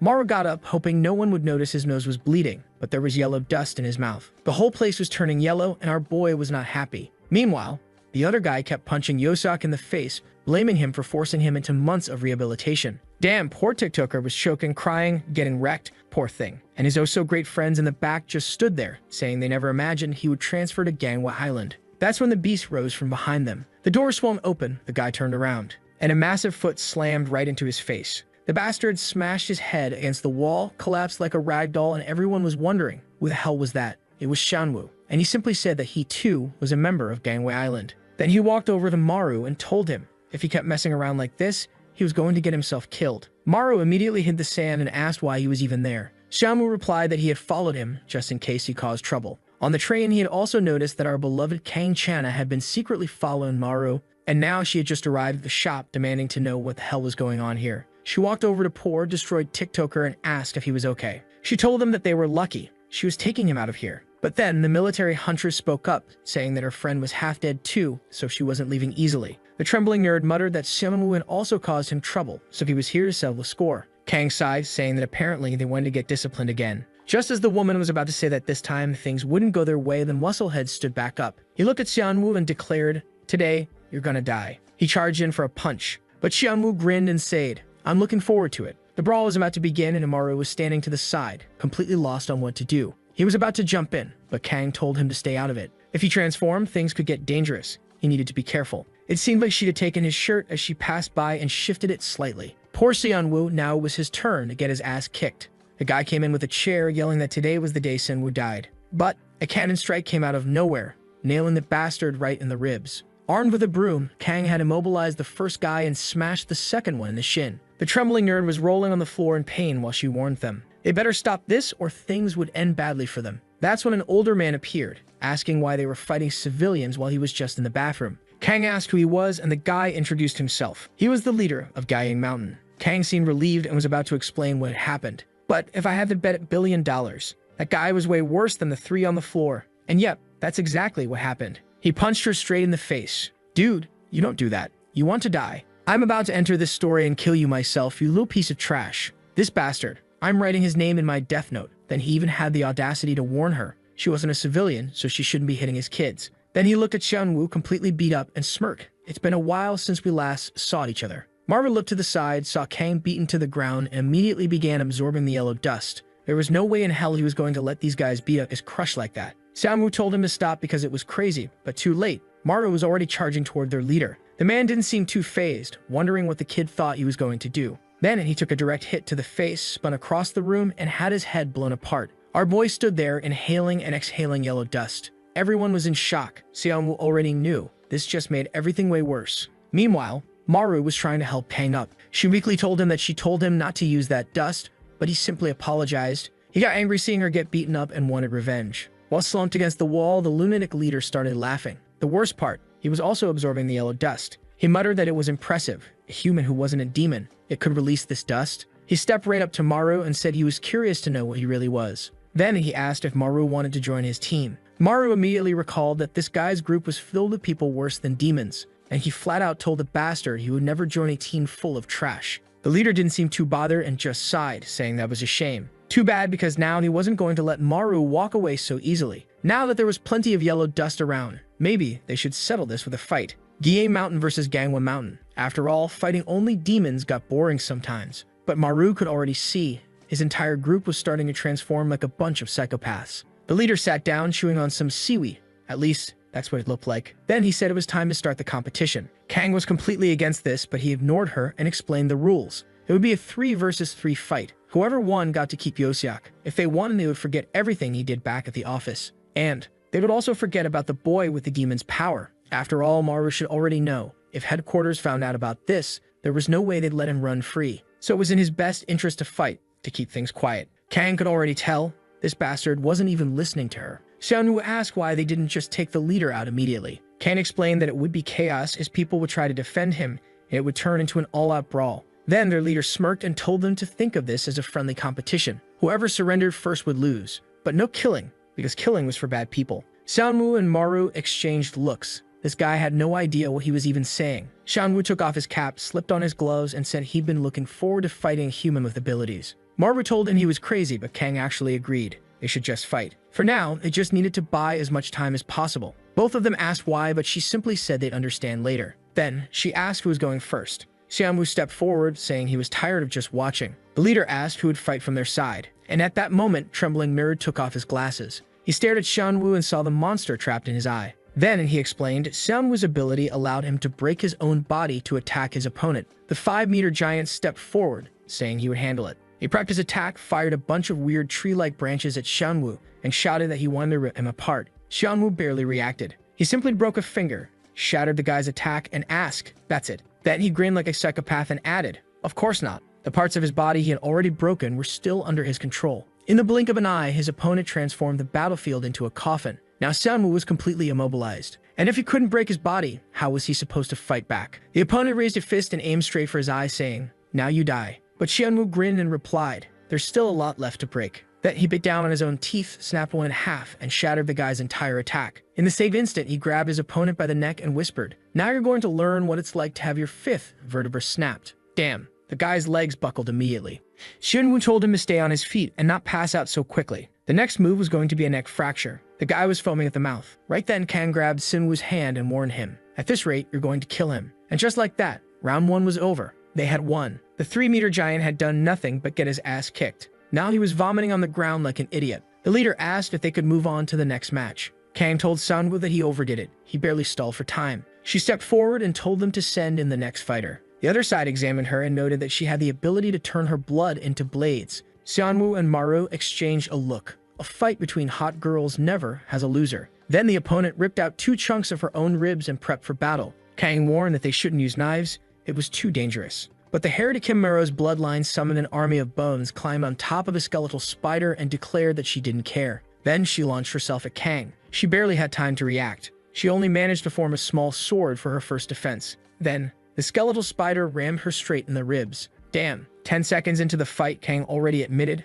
"I can't keep up with this." She slashed at her opponent, making the woman recoil backward, and immediately advanced again. Kimaro tried to launch some attacks, but Kang dodged them with ease, planning to land a light cut and retreat. The problem was that, damn, the light cut she made turned into a whole pool of blood. The guys from the other team started calling for Officer Park, asking if she was okay. Kang tried to apologize, saying she couldn't control it properly. Seonwoo and our boy congratulated her. She really managed to buy a lot of time. She, embarrassed, admitted that this was her first time fighting a human. The opposing team members started leaving, while the guy with the eye ability was standing there in shock, wondering what kind of insane place this was. He had heard that Gangwa Island was full of weaklings, but their leader remained, saying that now only Hanmaru was left. Kang pointed out that it made no sense. It was already 2-0, they had already won. But the guy revealed that this whole idiotic competition was just because he wanted to see Maru's powers. And besides, his fight was the most important one. It was worth 3 points. Kang wanted to refuse, but the fool stepped forward and said, "Fine, 3 points it is." But he wanted to fight the leader of the other team. Everyone thought he was an idiot, while the leader just smiled. That's when Trembling Nerd decided to check out Maru's power. The demon appeared inside his eye, and he immediately started bleeding. The poor guy broke into a cold sweat, asking if that damn thing was really human. And our boy was just standing there, lost in the abyss of hell.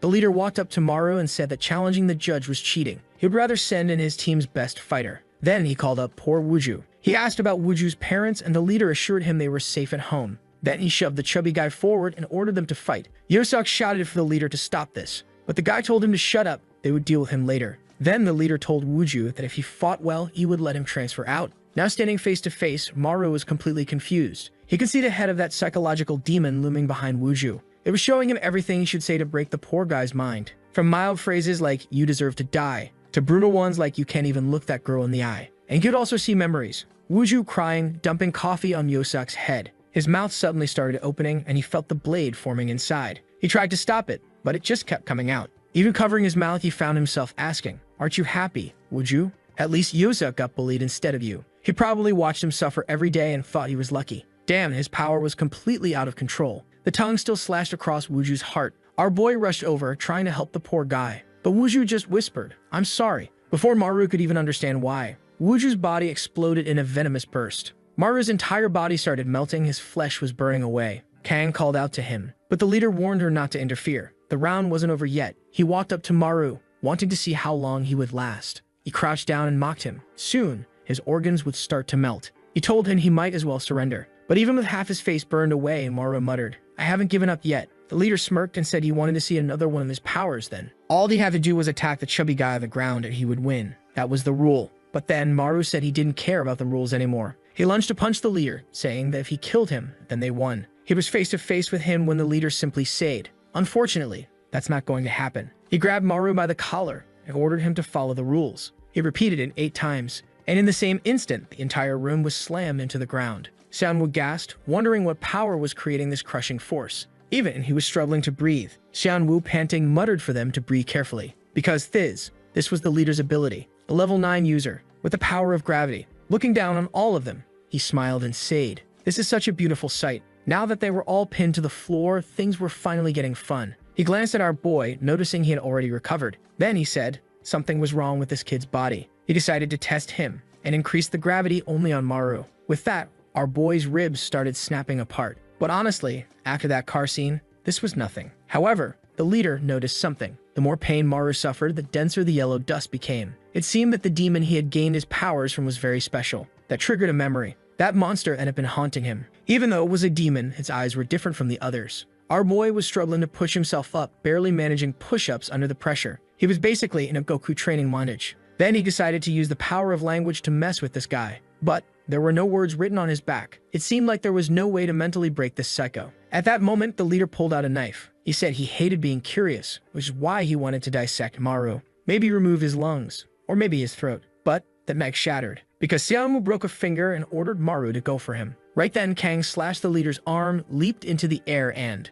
pulled off an affirmative-style jump straight at him. But the leader activated 20x gravity, and in an instant, everyone was slammed into the ground, writhing in pain. The leader said that with the gravity increased so many times, he would run out of oxygen and pass out soon. Maru called out for Kang, but the guy just ripped the knife from her hand and said that now no one would get in their way. It was time for them to continue playing. Poor Maru couldn't see any way out of this. This weirdo's powers seemed to work in a way that the more he tightened the noose around his own neck, the stronger the gravity became. Yeah, this guy was definitely a lunatic. At that moment, someone knocked on the door, and he said they were closed for the day. But then the strange blue puddle started seeping under the door, spreading across the floor. Seonwoo's hand pressed against the ground, asked what the hell that weird stuff was. Kang just smirked and said that he finally arrived. When the fight started and she left with Yosuk, she had sent a message to the big boss. Our Hawaiian shirt-wearing boss, Go Diekman, was standing at the door, bleeding from one eye. His ability was the Demon of Darkness. And when something has darkness in the name, you already know it's overpowered. Our boy was sinking into the pool of darkness, while the other guy, completely covered in the sticky liquid, was suddenly submerged as well. Maru quickly realized that he seemed to be in complete darkness,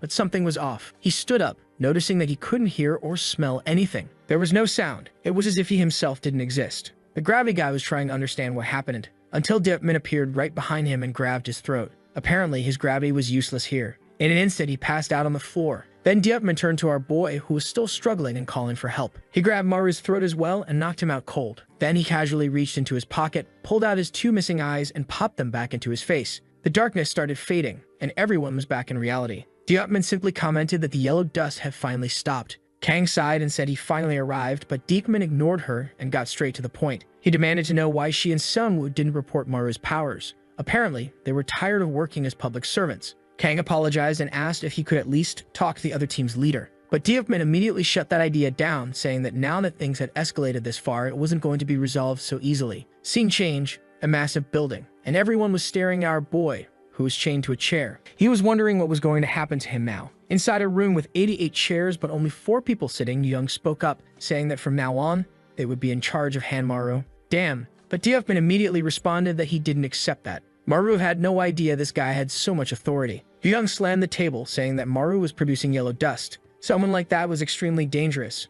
Other people could end up seeing those demonic powers. But Diekman, adjusting his Hawaiian tie, argued that this whole incident only happened because of that other team. That team was full of horrible people, and Jong knew that better than anyone. Jong should be the one taking responsibility for that psychopath-filled squad. Yu Young said Diekman was taking things too far, but Jong simply told her to be quiet. The truth was, Jong didn't care about the personalities of the people working under him. He didn't care if they were from Gyeong Mountain or if their leader was a psychopath. They were still necessary for fighting demons. At least those lunatics were better than the Gangwa Island leader, a level 10 ability user who didn't even like to fight. Diepman just accepted the criticism and said that Maru also didn't like to fight, which was exactly why he needed to stay on the island. Besides, the 2 people next to him were the ones who could control his personality the best, since they were his friends. Jong asked if Diepman was willing to take responsibility if Maru caused a disaster. Diepman simply stood up, said yes, and walked toward the door. As they were leaving, someone called for Seonwoo and told him to stay behind for a moment. Yeah, no shot. The poor guy was about to get a father-son talk.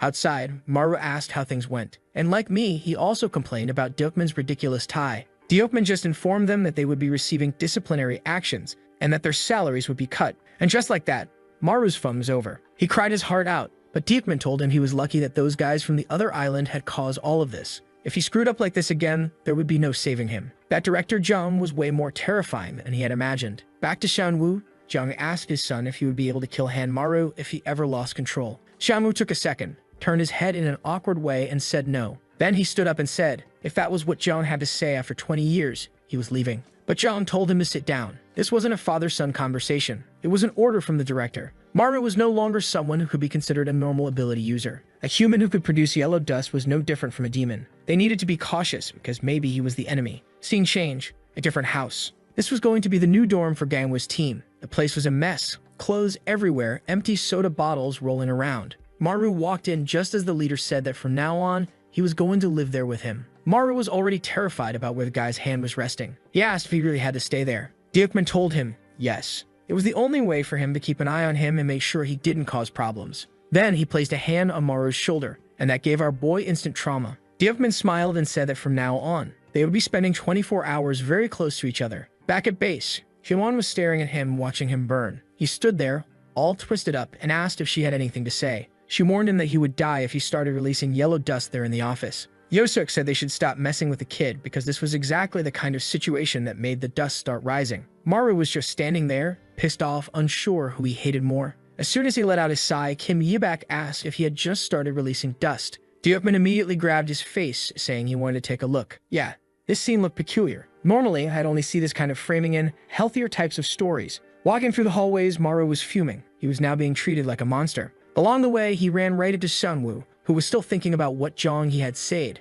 That Maru was extremely dangerous, and maybe even an enemy. On the other hand, our boy was already getting pissed off and asked if he was just another person here to tell him not to cause trouble. But Sunwoo just shrugged and said he didn't care about him. That pissed Maru off even more. This bastard always knew how to get under his skin. That's when he noticed Kim Wooju had transferred to their office. Kang said that since it was his first day, he could ask if he was curious about anything. Then Kang turned to our boy and said she wanted to take a look at his eyes. He stiffened up, saying he wasn't releasing any dust, so there was nothing to worry about. But up close, so beautiful, she told him not to be mad about how the team was acting. Everyone was feeling insecure because they wouldn't be able to protect the island if another disaster like this happened. He stood there, awkward and stiff, saying he knew that. Now sitting alone in the office, he was miserable. He had to work more than everyone else. Dyokman's way of handling the problem was by not sending him on any missions. He was still sulking when two guys from headquarters walked into the room. He turned to ask who they were, and out of nowhere, one of them jumped at him, punched him in the face, and started a full-blown beatdown. What the hell, man?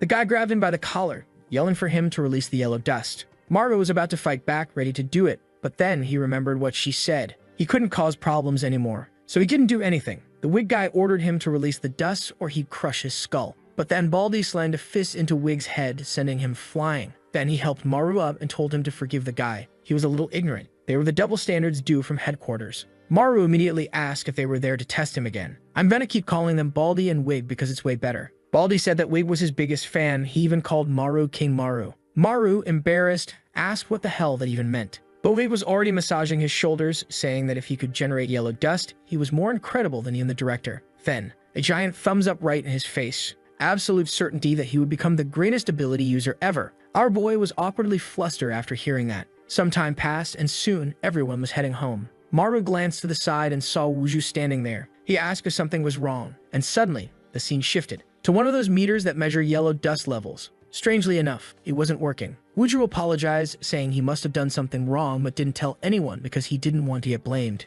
Maru told him that this place was different. No one would mistreat him over a small mistake. Or maybe he was just awkward. The chubby guy suddenly looked flustered, asking what Maru had said. Maru just brushed it off, saying nothing, that he would definitely be treated well here. That's when he noticed the yellow dust. Wooju immediately asked if he was releasing it, but obviously he wasn't. Then, looking to the side, there was a kid with strange orbs on his chest. Wooju was already panicking, saying they needed to alert headquarters. But our boy said that with this amount of dust, it was probably just a level 1 monster. It would be easy. Then he remembered what that guy said, that he would become the best ability user. He immediately leaped at the creature, yelling that he was King Maru, and bit straight into its neck without mercy. The creature collapsed instantly. Our boy was brutal. Wooju praised him, saying he really killed it in one hit. But life was never that easy, because inside the first monster, a second one started emerging. Maru didn't understand why the thing didn't die, and now another one had spawned, and one of the orbs on its chest disappeared. Not only that, judging by the dust level, it had evolved into a level 2 demon. A while later, Maru was exhausted, completely lost as to why every time he killed it, it just got stronger.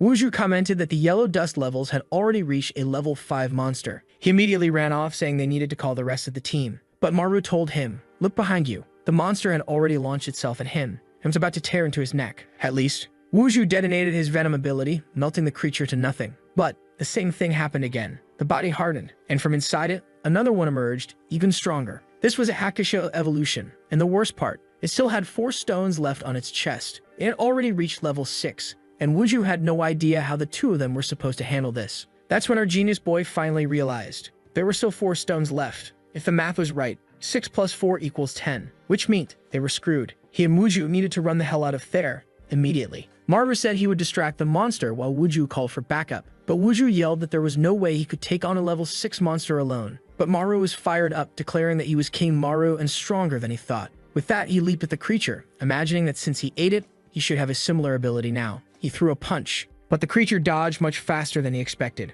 Then, a direct hit to his stomach. Maru crashed to the ground, completely immobilized. Before he could react, the creature slammed him with a full-on UFC-style ground and pound. Damn, Maru wasn't lasting at all. He also had those same orbs on his chest, but he didn't understand why he wasn't evolving even after taking near-fatal injuries. Apparently, His regeneration was too fast, nullifying the effects of the ability. The monster was about to crush his head, and Maru screamed, telling to hit harder. The beast went for the attack. Wuju panicked and yelled for him to be careful, but Maru just told him to stay back. But of course, the side character had to mess things up. Wuju used his venom ability. It stopped the monster's attack, but it was completely unfazed. Before he had a chance to run, the beast slammed him in the head and smashed him into the ground, the way Maru should have been crushed. But Maru, from behind, wrapped his arms around the beast and sank his teeth straight into its neck. Once again, the creature's body started hardening. Maru quickly grabbed Wuju's body, asking if he was okay. Wuju weakly asked why the bastard didn't run. Maru told him it was because this was all his fault, so obviously, he couldn't just run away. Wuju told Maru to flee and call for reinforcements. Then, he passed out. Maru already knew, if he left Wuju there with his weak recovery, he would die. Nobody was coming. That meant he had to take care of this monster alone. Only 3 more evolutions before it reached its final form. He couldn't let this thing reach level 10. He had to kill it before it emerged from the cocoon. Maru shattered the hardened armor, and inside, he saw a red creature. This was definitely part of the evolution process. He immediately lunged in to bite it, to kill the threat before it could fully develop. But then, a giant hand shot out from inside and punched a crater into Maru's chest. Damn, now this was a monster. The thing was built like a Giga Chad, but this time, it was Maru's body that started forming a cocoon. He was actually happy. Now he was finally evolving. But then, the monster grabbed him by the head and lifted him up. Maru braced himself, thinking he was about to take a punch, but instead, the beast swung him backward and launched him far away. As he was flung through the air, he saw the monster was heading straight for Wuju. He screams desperately, telling the monster to stay away. However, poor thing, he goes straight to the ground, hitting his back against the tree. At least the cocoon had been made, and at that moment, he emerges from it all covered in slime. Remembering the moment the creature was approaching, he starts running. As soon as he takes his first steps, he notices that he's much faster after evolving. However, when he gets there, there's nothing left. The yellow dust is disappearing, which means the monster is gone too. He wonders where it is when, right at that moment, his phone rings. He sees a monster alert in another district and wonders if they've already gone there. At the same time, he gets a call from Deokman, who asks if he saw the level 7 alert. He says yes, and that he has something to say, but the guy just tells him to listen and warns him not to go, but stay home. Before Maru can explain that he's already there, the guy hangs up. Our boy decides to at least try to find Wuju while the others arrive to take down the creature. That's when, from the bush beside him, he hears a phone notification. When he gets there, he finds Wuju collapse. He moves to turn the body over, asking if the guy is okay, but seeing the hand and the pool of red, it's clear that, well, he's definitely not fine. At that moment, he needed yellow dust to help the boy recover. He starts producing his own dust, pleading for Wuju not to die. However, the little hand hits the ground, and by the looks of it, the boy has passed on. That's it, the first victim has fallen, and if he was just sent to the office to die, poor guy. Maru takes off his shirt, covers his friend, and now he's definitely not happy about this. In another part of the forest, Kang was informing the leader that she was about to arrive, so where was he? Diffman was the contact in the way, but he tells her to be careful because the level was already rising to 9. He orders her not to face the creature alone and to wait for his arrival. However, the entire mountain starts shaking, to the point where even in the city, people felt it and saw the dust. The level had risen to 10, and now Kang realized that she really wouldn't be able to handle it alone. Now Dickman was worried, and Yosiak, on the other hand, was desperate, while Senwu was telling the taxi driver to speed up. Unfortunately, Jiwan was stuck in the car and knew she wouldn't make it in time. Kang was running through the forest with the goal of stopping this monster before it reached the village. Suddenly, she stops and sees a figure approaching. She thinks it's the monster, but then our guy turns around. Immediately, he tells her not to come any closer and to get out of there. She's a bit confused and asks what's going on and why he's there. Man Maru is furious, gets right up in her face and tells her to leave before something happens. She asks him to calm down and questions what's going on, since there's no way she's just going to run away. That's when he says that the evolution demon has reached its final form. She looks over his shoulder and amid the dust, sees the creature approaching. It looks like a 6-meter-tall bodybuilder with 2% body fat. She asks if he's really fighting this level 10 monster alone, to which Maru responds that he's going to finish this by himself because he has to kill this thing. He tries to drive a stake into his own chest, but she pushes his hand away, wanting to know what he thinks he's doing. He explains that he ate the evolution monster, so if he suffers a fatal wound, he'll evolve just like it. At that moment, Kang realizes that Maru is acting strange and wonders what's happening. She asks him to calm down because the rest of the team is already arriving. However, the boy gets arrogant and says he doesn't want anyone's help. But she punches him in the chest, asking if he was really going to stab that thing into his heart without thinking about the consequences. At the rate things were going, he was going to lose his humanity. However, he just raised the stake and drove it into his chest, saying he doesn't care even if he dies. Poor Kang stood there in shock as she realized that the dust was increasing. Right next to her, she saw a pile of Maru's carcasses that had already died countless times. As she wonders how many times he has done this, the boss comes from behind, ready to throw a punch. It was too fast, and her only option was to defend herself. But not today, because Chad has arrived, guys. He blocks the punch with pure swagger, grabs the monster's arm, and rips it off. The boy has gone full psycho, and the creature is terrified. However, even so, it still grabs him by the neck and slams him into the ground. The entire ground is destroyed, but Maru doesn't seem too shaken by it. The monster looks like it wants to let go of his neck, but our boy holds on and starts pulling it closer. Meanwhile, Deupman had just found Wuju's body. He wonders how this happened when, at that moment, a sound echoes through the mountain. Now Kang was starting to feel afraid, saying that this wasn't the Maru she knew. Our boy had landed a punch on the monster's face and thrown himself at it. And that's when she noticed that for the first time he had no expression on his face. In midair, as he went to throw another punch, the monster regenerated its arm and struck him in the stomach. The poor guy was sent flying, tearing through half the forest and crashing into a wall. Kang realized she would have to step in and cut her hand to activate her power. But right then, Deupman grabbed her arm and told her to stay put because she wouldn't be able to handle a level 10. They couldn't afford to lose another person. She didn't know that someone had already died, and at that moment, Deupman wanted to know why Maru was there. He clearly remembered telling him to stay home and do nothing. Meanwhile, at headquarters, Yu Young was shouting that a level 10 monster had appeared on Gangwei Island. Someone behind a chair said they had just been informed by Deupman's leader. Behind the chair was that Incredibles designer lookalike, but with white hair. She was the leader of the ancient headquarters and said she had already sent a team. If it couldn't handle it, they were to send a message to Director Zhang. That director, who was sitting there with his legs crossed, commented that this was the first level 10 in the past 2 years. Yu Young reminded him that the last time something like this happened, the entire Surek Mountain team died along with numerous civilians. He told her to calm down because on that mountain, they had Deupman. Besides, they had the weird kid, who at that moment was rising from the rubble. He started walking again while the leader said he was losing his mind. Maru took off running even as the leader ordered him to stop. He went in for another punch at the boss, who also prepared a counterpunch. Fist against fist, and Maru's entire hand, along with his arm, was shattered. Man, once again, the monster grabbed him by the neck. Let our boy breathe. Deupman was already moving to gouge out its eyes, saying he couldn't just stand by. But Maru grabbed him by the waist and pulled a full Hunter x Hunter move on him. It was Gansen Arm 2.0 in action. With his stump in the monster's mouth, he used accelerated regeneration, and his hand reappeared on the other side of the creature's head. Even Deupman was shocked at the boy's savagery, who left a crater in the monster's skull. As soon as it hit the ground, Maru went in for his second meal, tearing a piece off. Kang believed that now no monster would be able to regenerate, so this was over. But our guy was still on top, throwing punches at its head and ripping chunks off. The leader appeared, ordering him to stop, and Kang stepped in with her sword and sliced off the head. Finally, the monster's head rolled, and Maru just stood there, staring at his trembling hand. Then Kang, looking gorgeous, stepped in and hugged our emotionless Giga Chad. And only now did the rest of the group arrive, asking what had happened. Jinwo wanted to know if the leader and Kang had killed the creature. But Deupman simply said that Maru killed it alone. Some who couldn't believe that he had taken down a level 10 on his own. And our boy was just standing there in his beloved's arms, now an extra meter taller. Next scene, we're at Wuju's sad funeral. His relatives were crying while the group stood there in silence. Hyosuk, who was the closest to him, couldn't even say a word. Kang asked Deupman if he was okay, and he replied that he would never get used to this. She then wanted to know how they were going to handle this incident. He explained that, as always, Central Command would say it was a work accident. At least he wasn't devoured, so they had a body for the burial.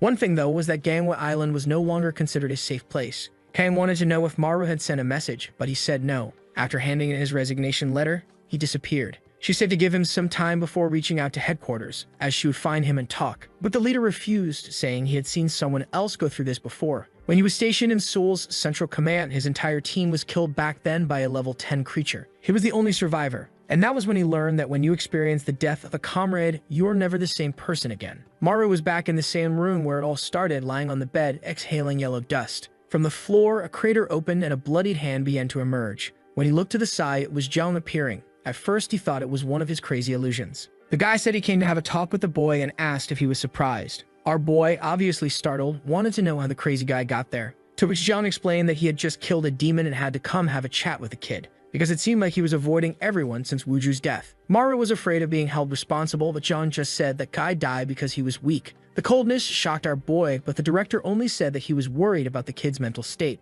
Why was this guy sitting on the bed?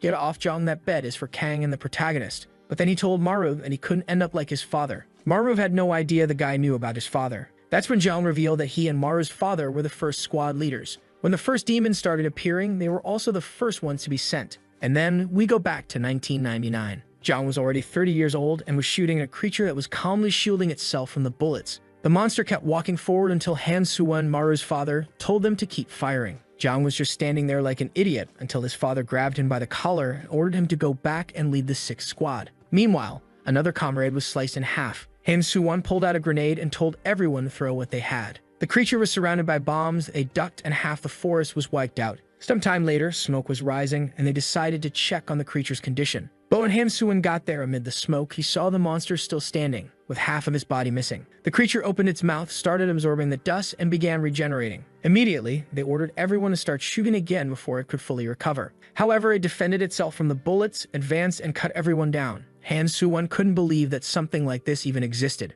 And John explained that on that day, both of their squads were completely annihilated. He woke up among all the dead soldiers with Han Suwon kneeling in the middle. He approached and asked if he was okay. But Han Suwon was just in shock, unable to understand why everyone had died, wondering what that monster was. That's when more yellow dust appeared, and he commented that this wasn't over yet. Immediately, he took off running and Zhang followed, wanting to know why he was acting so strangely. That's when he too was terrified upon seeing a gigantic monster with about 36 eyes covering its body. He shouted that Han Suwon should run, but he turned and said that if Zhang wanted to survive, he had to accept it. Zhang had no idea what he meant. However, at that moment, a rift opened in front of them. A hand emerged from within and pierced Zhang's chest. Back in the present, he said that the rest of the story should be obvious since Maru had gone through the same thing. When his blood mixed with the demons, he started working for the government. Maru wanted to know what happened to his father, and Zhang explained that after everything that had happened, he tried to talk to Han Suwon about leading the organization, but he didn't want to. It seemed that the shock of absorbing those powers had destroyed a part of his mind.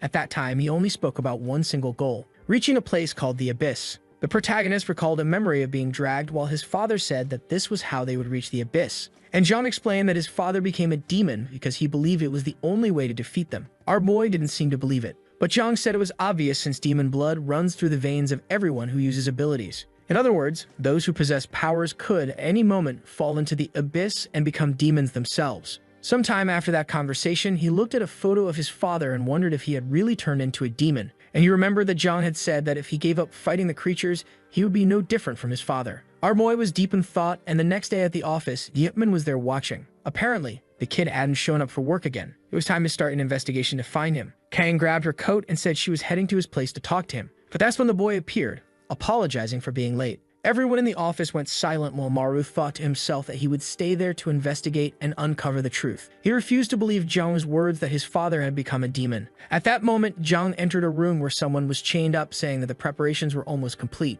Man, there was a massive creature restrained there, and he said that soon enough, it would see the abyss. Back at the office, the mood wasn't great, until Jiwon stood up and said it was time to go get lunch. But Maru, hidden in his corner, just replied that he wasn't hungry today and that they could go without him. As the others walked down the hallway, they commented that once again, it was just the four of them. Ever since the accident with Wuju, Maru had been acting stranger and stranger, and she was getting worried. Kang noticed that not just him, but everyone in the office seemed somewhat depressed. Sometime later, Diekman opened the door and called our boy, telling him to take out the trash while he prepared some ramen. Well, when he stepped outside with the garbage, he ran into Kang. He had no idea she lived there. She replied that of course she did, after all, it was close to the office, it was convenient. Actually, pretty much everyone from the office lived around there. She saw that he was carrying the trash and reached to help, and their hands touched. Was this a marriage proposal? Then she told him that he couldn't blame himself for what happened to Wuju, since everyone on the island shared the same responsibility. But he looked away and said he didn't need comfort. He knew it was his fault. However, she walked off, saying that she wasn't trying to comfort him, but rather telling him to move on,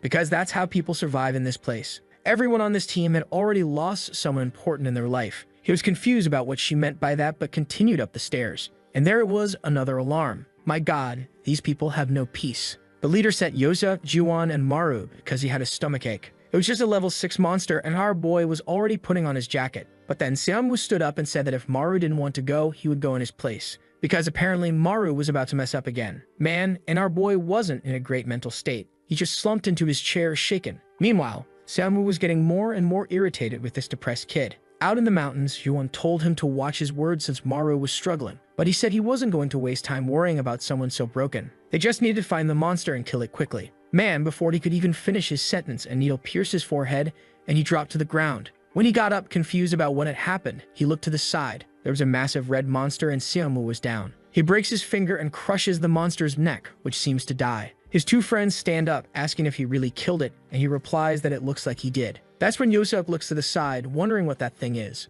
There was a fat cat named Jang, and it seemed like he recognized it. He explained that it was his cat, but it made no sense for it to be there. He picked up the little creature, saying it was time to head back to the office, while wondering why it felt so much heavier today. Seung-woo told him not to bring that thing to the office, but Ju-won said to let it stay since it looked happy. Back at the base, he told everyone to take a look at what he had found in the mountains. But everyone jumped in shock and Kang immediately told him to drop it. The creature in his hands looked more like a demonic baby. It was the demon of duplication, and the moment it attacked, it sent a spike into everyone's forehead. It fell to the ground and took off running, but in Yosek's vision, it was just his little cat escaping. He ran after it down the hallway, but suddenly smacked straight into a door. Now even Diopman had been hit in the forehead. A little while later, he commented that apparently, someone had the nerve to bring a mountain demon inside. Everyone turned to glare at Yosek, who quickly said it wasn't his fault. The cat looked exactly like his own. Besides, Ju-won and Seung-woo had been with him too, so the blame was on them as well. Ju-won stood up, told them to stop looking for someone to blame, and said they should focus on hunting the thing down, especially since the dust was spreading. They reached that strange door, and she mentioned that it might be an illusion, so they needed to be careful. Upon entering, they were all stunned by how massive the space inside was. Kang then told them to look ahead. There was a Rakshasa heading their way. Through the yellow dust, a gigantic monster appeared. It was the spider demon. Beneath the creature lay a dead boy. Ju-won was horrified at the sight and immediately recalled the boy hugging someone and calling them mom. At that moment, she remembered the moment he died and rushed forward. Kang grabbed her, telling her to stay put because it was dangerous. But Ju-won said that was exactly where the demon had killed her son. Kang told her to snap out of it, that this was just an illusion. That's when she remembered that the creature had attacked everyone's forehead and realized it was invading their memories to create these illusions. Maru then asked if the spider itself wasn't just another illusion. Seung-woo said maybe not, since the demon could be capable of duplicating creatures they had encountered before. The protagonist wasn't sure if something like that was even possible. That's when he recalled what Jong had said, how demon blood flowed within them carrying information, which was why they had powers. That made him wonder, if that was true, did it mean every demon they had ever faced could be duplicated here? Kang confirmed it. Both the level 10 demon that gave Diopman his powers and the gluttony demon that had granted Maru his own. The problem was, if the creature could duplicate all of that, how could they possibly stop something like this? For Maru, the biggest issue was the gluttony demon. It was the one that had created his trauma. He collapsed to the ground, terrified that the monster would appear and kill everyone. But Diopman reassured him, telling him not to worry. No one was going to die. The group advanced toward the creature and Kang went in for the attack, saying they just needed to protect each other. At the same time, Seung-woo broke a finger while Kang slashed the demon's neck. The creature pulled out, and the two stood there in complete swagger after taking it down. But just then, another door materialized. A second later, they found themselves in a different place. It seemed to be part of the duplicator's power. Kang asked Ju-won if she was okay, and she replied that she was fine and had already recovered. Maru stood there thinking. Ju-won had already experienced seeing her son die in front of her. Seung-woo then said they needed to hurry up and find the next door to escape this nightmare. The floor was littered with corpses. Maru noticed mold growing along the walls and immediately realized they were inside Kim Yi-bak's memories. The man himself was there crying out for his wife. He remembered the moments he had spent with her and also how they had both died in the mold. Man, this was tragic. Seung-woo pointed upward, telling them to look at the ceiling. There was a massive red creature covered in moss on its back. Spores began falling and Maru accidentally inhaled one. Immediately, he vomited and checked on the rest of the group. Unfortunately, they were all already down. He realized he might be the only one still standing due to his rapid regeneration. He started tearing off the spores, telling himself he had to handle this alone. He leaped forward and bit straight into the monster, tearing off a chunk. Honestly, I was terrified that this was all an illusion and that he had just bitten a teammate instead. Phew, that wasn't the case. Everyone started waking up. Yosek celebrated, saying he thought he was dead. Kang glanced to the side where Kim Yi-bak stood with his wife. Now it all made sense, how she had died and the origin of his powers. Maru remembered Kang saying that everyone at the office had lost someone important. He wasn't the only one who had been through hardship, so he couldn't let it break him. He decided it was time to move on and brushed past Seung-woo, who immediately shoved him back and walked ahead, telling him not to get in his way. Seung-woo had already gone to open the door, but Maru warned him to be careful. Nobody knew what would be on the other side, but Seung-woo just scoffed, saying he didn't care. Whatever appeared, they would just kill it and keep moving forward. Then we saw someone standing in front of the gate. Maru squinted, trying to figure out who it was. It was Seung-woo himself. Maru smirked, saying that judging by that annoyingly smug face, it had to be his memory version. From within the gate, the temple demon emerged. Man, Seung-woo didn't run away. He went straight to the demon and asked for an ability. He wanted powers stronger than his father's. Maru was shocked to see this lunatic talking directly to the demon and asking for an ability. Seung-woo explained that it was the only way he could go against his father. The creature snapped his own finger and shattered his leg. As it moved in to land a punch, Seung-woo declared that no one would ever see this side of him. He started breaking his own fingers to try and take down the boss, told it to die, but unfortunately, Unlike him, the boss had 78 fingers to break. Its entire arm twisted unnaturally, and Xianwu felt every bit of it collapsing to the ground. Maru realized he would have to handle this in charge of the monster alongside Kang. Juwon and Diepman were already prepared to unleash their powers.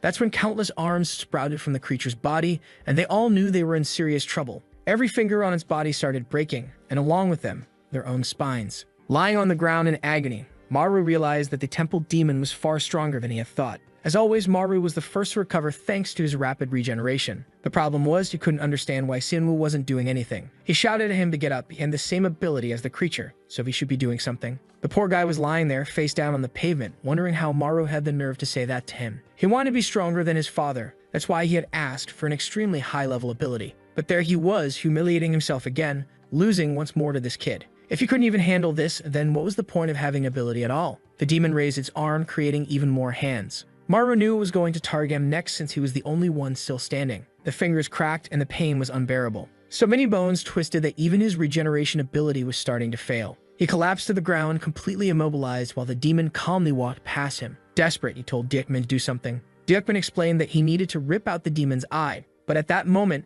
his body wouldn't move. Maru felt completely hopeless. His leader was useless. Everyone was shouting at Sunwoo to do something, since he was the only one who actually understood this power. As the demon approached the 3 remaining team members, its arms expanded, growing a mass of fingers. And that's when Sunwoo realized he had to act. He broke one of his own teeth to destroy the monster's arm, the one that had just spawned the fingers. Kang seized the moment of distraction, got up, and launched herself at the creature, slicing off another arm. The problem was, not only was she weak, but the demon's entire body was covered in bone, so her blade just got stuck. Suddenly, something grabbed her neck and lifted her into the air. She had no idea what was happening, and Maru wondered why she was floating. Sunwoo was the only one who understood. From the blood that had dripped from the temple demon's arm, countless hands had formed, grabbing her and holding her aloft. And worse, every part of her that was caught was now being twisted. Immediately, Maru got up and rushed toward the creature, yelling at it to stop, but then a hand grabbed him by the neck. It lifted him into the air. He couldn't see or do anything. At that moment, Sunwoo knew if he had received this demon's power, then he should also be able to use it. He bit into his own arm, letting the blood drip to the ground, and then hands began to form, grabbing hold of the monster and pulling it down. In the second that the creature was immobilized, something came out of nowhere and struck it right in the neck. It was Juwon's spider, and with that, she declared that it looked like they had won. The entire team was beyond exhausted. Sometime later, Xianwu was leaning against a wall, but at least he was happy he had learned something new about his ability. Someone called out to him. It was Maru, saying it was good he had learned so well. Next time, he wanted to see that ability being put to proper use. Xianwu told that damn monster biter to shut up. He walked off, leaving Maru annoyed. He had just been trying to give some advice. After resting, they proceeded to the next door. As soon as they approached, everyone felt something strange. A sound echoed, and Xianwu asked what was inside. Since no one seemed to recognize it, Kang guessed that it might be Maru's ability. He stepped forward, curious about what he would find. Upon opening the door, someone was calling out for their father. It was him, hiding in front of a gigantic creature. Everyone was startled to see that this demon had eyes. Maru was begging to be freed, struggling as he was dragged along, but his father only told him that this was the path to the abyss. If he wanted to protect the people he cared about, he had to obtain the power of the gluttony demon. Hearing this talk about protecting others, Maru realized it didn't make sense, considering what Zhang had said. He remembered that Zhang had claimed his father had abandoned his humanity. It seemed like Director Zhang had lied to him. At headquarters, someone slammed a hand on the table, saying it was much less than expected. It was the old lady from The Incredibles, saying that they had far fewer ability users now, yet the number of demons kept increasing. Zhang replied that quality was more important than quantity, but she countered that the number of level 7 ability users was particularly low, especially in the ancient region. She asked what his plan was, whether he was deliberately trying to force stronger individuals to emerge. Zhang simply stated that, if necessary, that was exactly what he was doing. The old woman slammed the table, saying that the real madness was letting a bunch of civilians die just so a few could turn into ability users. As the director of this place, he should know how dangerous those words were. Suddenly, someone knocked on the door. A young woman entered, informing him that the materials he had requested would be delayed because they had lost contact with Gangwei Island. Immediately, the old woman ordered them to find out if those bastards were just leaving work early. Meanwhile, the group stood face to face with the gluttony demon, which roared at them. At that moment, all they wanted was to go home. That's when Yoseok suddenly pointed and told everyone to look at that. Strangely, the gluttony monster was already melting. Within seconds, the creature sank into the ground and vanished. Jiwon found it odd. Why had the monster disappeared without even attacking? Diopman then commented that this demon seemed different from any other they had encountered before. Everyone was relieved at least that they didn't have to fight that thing. That's when a voice called out for sister. Right away, they knew it was Kang's turn. She stepped forward and told them to wait. She would go alone. Obviously, Maru warned her that it was too risky, but she replied that she wanted to prepare herself now for when she faced the real one. They could stay put. She would be back. Man, they actually stayed. I wouldn't have done that. Maru was certain that it would be really difficult for her to win, especially since Xianwu had struggled so much against the temple demon. He decided to take just a quick look at what was happening. Kang was locked in battle with the red monster. The strange thing was that another demon was watching the fight. Once again, it was one of those with eyes. Not to mention, just like the gluttony demon, it was starting to dissolve. Right at that moment, Kang's sword shattered, and the monster moved in to finish her. Maru shouted for her to be careful, but she insisted that she had already said she would handle it alone. However, he told her to pay attention. The creature had some kind of defensive ability, and if that was the case, then she should have that power too. She stood there thinking about it as the door shut. Xiangwu said that was enough. Now she was going to win. He still wanted to help, but he had no choice, and they all just had to wait. Sometime later, the door opened and a bloodied hand reached through. No tears needed tonight. She emerged, beautiful and alive. She stumbled forward and collapsed into Moro's arms, who was completely messed up himself. Xiangwu was frustrated. He had needed help, while she had defeated the demon that had given her power all on her own. Jiwan then said that now, only Yosak's and the leader's creatures remained. TikTok Dude confirmed, but questioned why the door hadn't appeared yet. Xiangwu mentioned that the creature they encountered in the forest had abilities similar to Yosak's. Yosef agreed. It made sense since, the first time he encountered the demon, he had also been searching for his cat, which meant that, at this moment, only the leader's demon was left. There he was scratching his belly, wondering why he had been forgotten at such a moment. Everyone was starting to notice that this damn leader wasn't taking things seriously. His demon was level 10. Yosef brought it up, saying that apparently they had gotten lucky. Diekman said he was really happy because, with this, everyone was much safer. Maru celebrated. Maybe this was actually the best possible outcome. Everyone seemed calm, the yellow dust was settling, and the creature had disappeared. The leader then said that it looked like Kang had handled her issue quickly. It would be a good idea to take her to the hospital and then go eat some Korean barbecue. Right then, Maru punched him square in the face. Everyone was stunned as Maru grabbed him by the collar and accused him of being the demon. Jiwan told him to stop hitting the leader, saying he had lost his mind. But Maru pointed out that the leader had eaten Korean barbecue yesterday and ended up with a stomachache. There was no way he'd want to eat it again today. For a second, everyone stood in shock, and the leader looked confused about why they were talking about his stomach. The next second, he was getting stomped on. Everyone agreed that this was enough reason. The leader yelled for them to stop. They were all losing their minds. He got up and bolted out of there. The moment he made outside the building, the real Diekman ran him over. The group was shocked, and the leader asked what the hell he had just hit. The dust settled, and the red devil emerged once more. Sometime later, during the meeting, the leader realized that, apparently, while he was stuck in the hospital with a stomachache, they had brought a demon inside. He warned them that if headquarters found out about this, everyone's salary would be cut for an entire year. For that reason, the entire incident needed to be kept secret. Outside, Kang just wanted to go home. She was exhausted. That's when someone called out to her. She thought it would be Maru, but no, it was Xianwu, saying he wanted to talk about something. He then revealed that the demon from her memories, the one she had just fought, he had seen it before. She asked where and when, and damn, Xianwu said that demon was Director Zhang. The guy already knew the whole truth. His IQ was on another level, a solid 200. The scene then shifted to 20 years ago. He entered his mother's room, asking where his father was and if he was working in the basement again. She replied that yes, he was, saying that he didn't care about either of them, so the boys shouldn't care about him either. Shamu went outside to the basement window, wiped away the dust, and inside. What he saw was exactly what you'd imagine. His father was in the middle of transforming into a demon. Back in the present, Kang couldn't believe it. Xiaomu said that when he went to check the basement where his father was, he only saw the demon, so he hadn't been sure at the time. But as time passed and now seeing this memory, he was convinced. Kang wanted to know if the director was really a demon or why he had just stood there watching her family die. Xiaomu explained that that was exactly what he wanted to find out. He had gotten involved in all of this just to uncover Zhang's true identity. If he became strong enough and worked at headquarters, he would get closer to discovering the truth. Kang told him that a childhood memory alone wasn't enough to prove anything. He needed something more concrete. He replied that he already had a very good idea of how to prove it, but he needed something first. She asked what. Next scene. At headquarters, Kang and Maru were there. Maru wanted to know why he was even there, and she told him she had explained it 1,000 times already. He pointed at Xianwu, saying they shouldn't be there just because of that lunatic's ridiculous conspiracy theory. After a moment of silence in the room, Zhang entered, apologizing for making them wait. He sat down and asked what the three of them had come to discuss. Maru felt awkward, but Xianwu got straight to the point. He said he knew the director had been present when Kang received her abilities. Maru was shocked, and the director replied that he didn't quite understand what they were talking about and needed a clearer explanation. Kang then stated that the demon present that day had eyes, and she had heard that this demon was the director. Man, I didn't expect their plan was to just straight up confront the guy like this. Zhang put his hand over his face and said that, apparently, they had been misled by Sunwoo's absurd theories. First, the boy had wanted to blame his father for his mother's death, and now he was accusing him of being a demon. Up until now, Maru didn't even know they were father and son. Xiangwu slammed the table, saying this had nothing to do with his mother. He just wanted to know Zhang's true identity. He then looked at Maru and ordered him to use the yellow dust to expose the director's identity.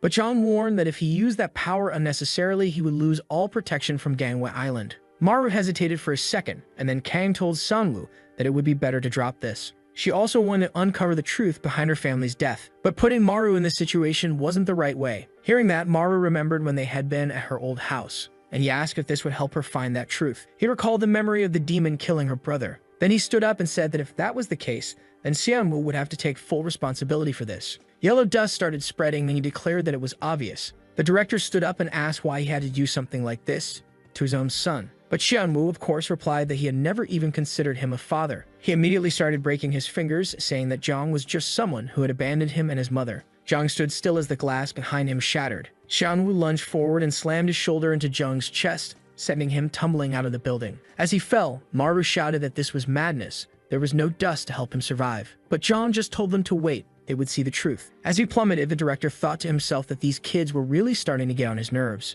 That's when they felt something. Turning around, he saw a portal opening, and of course the director stepped out of it, releasing dust from his mouth. That proved Xiangwu was right. Yu Young entered the room demanding to know what was going on. Then she saw the dust. The moment she realized she was looking at the director, she told him to explain himself. Kang immediately called out to Yu Young, saying that Director Zhang was involved in her family's death. Zhang then asked if, besides these three, anyone else from the island suspected him. No one answered. He just smirked and said that their silence told him everything. Then he activated his spatial power and slammed his hand onto the ground. In an instant, everyone seemed to be teleported. One moment, they were in the office. The next, they were in an isolated building in some unknown location. Zhang stood there and Yu Young demanded an explanation, wanting to know what he was doing. He said that since they had started questioning him, he had no choice. Besides, he couldn't just stain the entire office with blood and organs. Then he activated his spatial power and sent an attack straight at them. Yu Young immediately shouted a warning about his ability, and everyone managed to duck. Looking back, Maru saw that everything the attack had touched had been completely erased. Yu Young then asked Zhang what he was doing, if he had lost his mind. But he simply replied that he was cutting off the rotten parts. The kids had seen too much. It was just a shame that she, the bald guy, and Wigman had gotten caught up in this too. They all would have made great weapons against the Abyss. But at the same time, getting rid of Maru was actually a good thing. Dealing with the Abyss was a massive headache. Maru asked why he was being accused of being on the Abyss's side. Zhang started preparing another spatial attack, saying that it was because humans were too weak. His hand suddenly appeared behind them, and as Kang turned to look, man, two heads were sliced off instantly. Maru was shocked, but suddenly Yu Young grabbed her own chest. She held onto her heart for 5 seconds, and with that, she activated the power of Eternal Pause. Yu Young had the Rakshasa of Time, which allowed her to sacrifice 5 years of her life to rewind 5 seconds. With that, they were back to the moment when Zhang was preparing his attack. He stared at them and said that it looked like he had already done this before, since Yu Young had just saved everyone. The blood on her chest made it obvious. But Maru asked how the two of them were still alive when he had just seen them get killed. She found that strange. Other than the director, no one else should have been able to sense her ability. That's when Baldy and Wigman charged forward, saying they didn't have time for this. The two of them went in for a coordinated attack, but Zhang disappeared into thin air and reappeared right behind them. He walked up to Xiangwu and asked if his father had really tried to kill him. Xiangwu snapped one of his fingers, and the director's entire arm was affected. He glared at the man and said that he had done it because he wasn't his father. Zhang prepared another spatial attack, but Maru and Kang barely managed to throw him to the ground. He warned them to be careful, otherwise, they'd die again. Strangely, Yu Young was telling them to capture him alive because they had too many questions. Baldy and Wigman replied that they weren't sure if that was possible. They clasped their hands together, and when they released them, their blood seemed to be linked. They warned that they were about to go all in. Wigman charged in first, boasting that he was the fastest. Because of his blood ability, he had double the attack speed. But man, Zhang just prepped a single slash and took his head off. Everyone knew the poor guy didn't stand a chance. But even without his head, Wigman still managed to land a punch on Zhang's face, and his severed head, spinning through the air, was smiling, saying that they would win. As expected, Baldy then revealed the secret of their ability, for no apparent reason. He explained that as long as their blood pact connected them, they wouldn't die. Zhang sent a spatial slash at them, but their blood bond reformed immediately. Now that made sense why he had explained it. The final mercy pact couldn't be severed. Wigman, lying on the ground, thanked the director for everything he had done. But, unfortunately, today was the day to say goodbye. Maru was impressed by the duo's strength, but Xianwu quickly warned that Zhang was dodging everything with ease. That's when Kang told them to look closely at what was happening. After dodging for so long, Jung had gotten himself caught in the blood ties. Of course, Baldy and Wigman started pulling, saying that this was the end. Jung was being stretched and pulled from both sides. Young ordered them to finish it and Kang slashed his arm. At the same time, Sanwoo broke the other one. They were excited. Apparently, they had finally won as Jung could no longer activate his powers. The problem was, he had started absorbing yellow dust to regenerate. Immediately, the leader ordered Maru to bite him and stop the regeneration. Our boy took off running, shouting that he had never bitten a human before. But right in the middle of his charge, Jung's expression changed. He smirked. Maru was horrified as he watched the man transform. As everyone feared, he had turned into the same creature from Kang's dream. The punch he traded with Maru unleashed a wave of spatial energy. Our boy tried to defend himself, but he started getting absorbed into the darkness. The energy was drawn into Jung's hand, and before everyone's eyes, Maru vanished into the black void. The transformed monster just stood there, grinning like a lunatic. Meanwhile, Yu Young was still trying to process what was happening. Jung sighed and apologized, saying he hadn't wanted to reveal his true nature. At that moment, Seungwoo knew. This thing wasn't his father. So what had happened to the real one? The demon put a hand on its face and muttered that he couldn't believe he had to kill the very soldiers he had created. Obviously, Kang understood exactly what he meant by that, and she refused to believe it. But he confirmed it. He was the one who had summoned the demons to her house. He had seen her natural aptitude for sports and immediately realized that she would become an exceptional ability user. Of course, Kang lunged at him in rage, but the leader yelled for her to stop. Too late. She had already swung her blade. The demon stretched out its hand, and her body began to disintegrate. Man, she was erased from existence with a single spatial slap. At the same time, Yu Young lost an arm, and everyone else was annihilated. With no choice, the leader once again gripped her own heart and rewound time by 5 seconds. This time, she grabbed Kang's shoulder and warned her not to move, otherwise, everyone would die. But Kang was desperate, demanding to know what they were supposed to do. Yu Young admitted that she had no idea. Ever since Jung transformed, he had gained monstrous strength. At this point, none of them stood a chance. They couldn't even approach him. Kang said that if they still had Maru, they might have a chance. So how could they bring him back? But the leader responded that it was impossible. No one had ever returned from the darkness that Jung created. Our boy, meanwhile, was running through the void, stumbling like an idiot. He had run until he was completely out of breath, but still he found no light anywhere. That's when he collapsed to the ground and, looking ahead, thought he saw an exit. Of course, he immediately got up and ran toward it, desperate to see what it was. But within that light, he came face to face with Jung himself. The man looked thin and malnourished, staring at him in disbelief. He asked, "How did a human end up here?" Innocently, Maru replied that he had gotten trapped while fighting someone who looked exactly like him. And now he wanted to know, what was this place? That's when Jung explained that the thing he had fought was one of the demons that escaped from the abyss. Maru was terrified, because not only did this creature have eyes, it could speak like a normal person. That's when the real Jung revealed. That thing was one of the 8 gods. Beings that existed above ordinary demons. They were the beings who had received the powers of the Supreme King of the Abyss. Unlike other demons, who are purely driven by instinct and kill anything without purpose, the 8 gods can make their own decisions and act of their own free will. At that moment, the monster was unleashing another spatial slash while Kang was telling everyone to protect the leader since they would all die if she did. With that, both Kang and the bald guy were sliced in half. Damn, that leader is losing too many years of her life. She clutches her own heart once again and rewinds 5 seconds. The heads are reattaching to their bodies again, while the illusionary Jung says that those from the Supreme Realm are extremely powerful. No ability user should ever fight against one of these gods because they have no chance of winning. At that moment, the guy tells the leader that she has already turned back time countless times, so why doesn't she just give up? Meanwhile, Yu Young is wondering when exactly she started following that monster's orders. The guy smirks and says she is very persistent. He raises his arms, creating a bunch of demon portals, saying that now things are going to get interesting. Creatures start raining down, and everyone there knows that the fight just got even more complicated. They huddle together in this center for protection, while at the same time,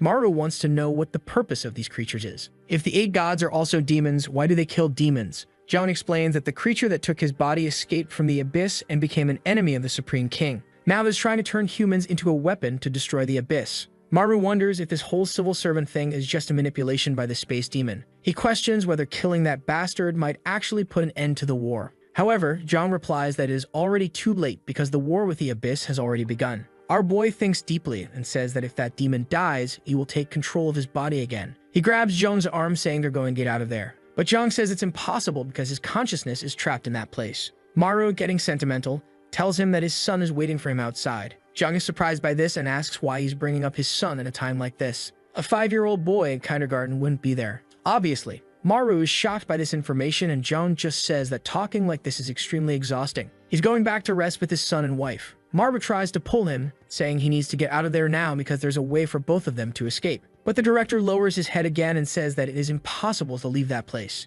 Back at the abandoned building, the group is fighting against the monsters that are pouring in. The space demon says this is the perfect chance to get rid of both enemies at once. Then a spatial slash cuts through both the demons and heads straight for the whole group. The energy expands sideways and they join hands, sending a slash at the entire group. It wasn't just any slash, it was space itself shrinking around them. The group knew that this was the end, until a hand started emerging from a portal. It was Maru, who had returned from the devil's hell. The monster was startled and Kang was incredibly impressed. He came out screaming that the escape worked, and he clenched his fist, saying that now it was time for payback. Then we see a few minutes earlier, right when Zhang said it was impossible to escape from that place. Our boy insisted, saying of course not, that he had to find a way out of there. That's when the demon put its little hand on his arm and tried to take a bite, but Maru punched it in the face before the creature could do anything and it dissolved into dust. He was confused, not understanding why a demon appeared there. Then he remembered a conversation he had with Yoziak. He was worried because a gate had seemingly stayed open for 3 days. That's when Yoziak explained that this had happened in the city of Busan. They were lucky that the director went there and closed the gate by throwing air into space.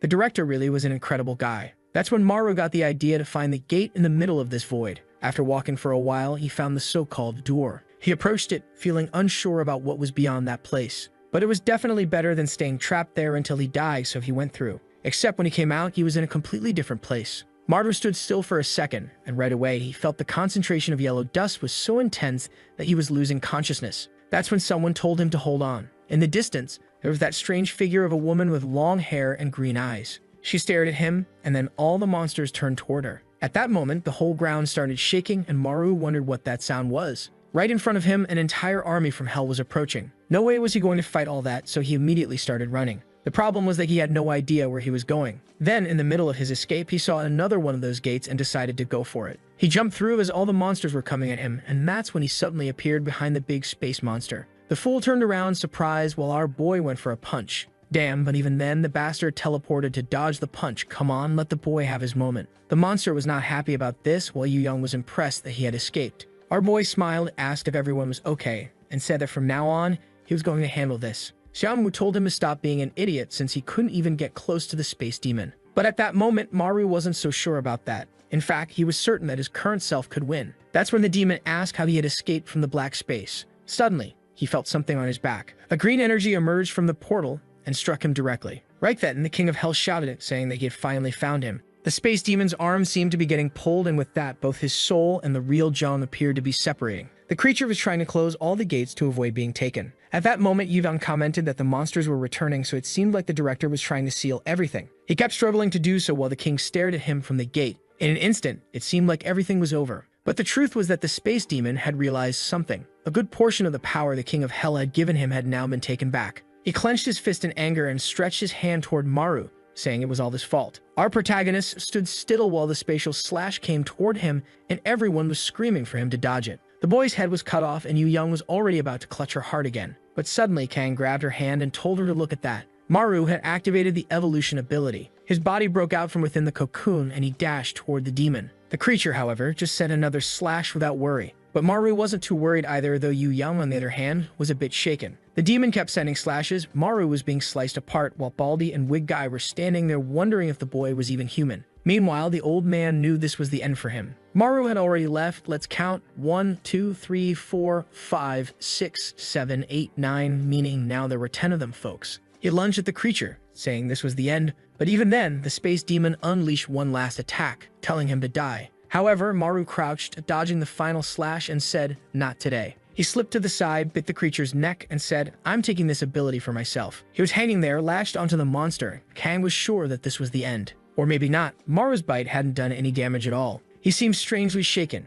and it looked like his gluttony worked differently this time. Once again, he found himself in the void. The space demon appeared and warned that he was going to regret this. He would definitely wish he hadn't consumed him. The gluttony demon could devour his ability, and that's why he was sure that the boy had been sent by the Abyss to strip away his powers. That's why he wanted to know how long the boy would allow himself to be controlled by the Abyss. He must be wanting to return to that prison where war and darkness are eternal. Obviously, Maru responded that this made no sense and that of course he didn't want something like that. But the demon grabbed him by the neck and said he wasn't talking to him. He was speaking to the gluttony demon inside the boy's body. He wanted to know how the demon was so useless that it hadn't taken control of a human's body, even though it was part of the original 8 gods. The demon walked forward and stared him down. Not only was Maru having to resist the space attack, but he was also starting to feel the gluttony demon trying to take control of his body. He kept resisting, but the other guy said it was pointless. Every human who possessed the power of the 8 gods eventually lost their consciousness, so he might as well join them and go against the abyss. He told the gluttony demon to give up its fight with the humans.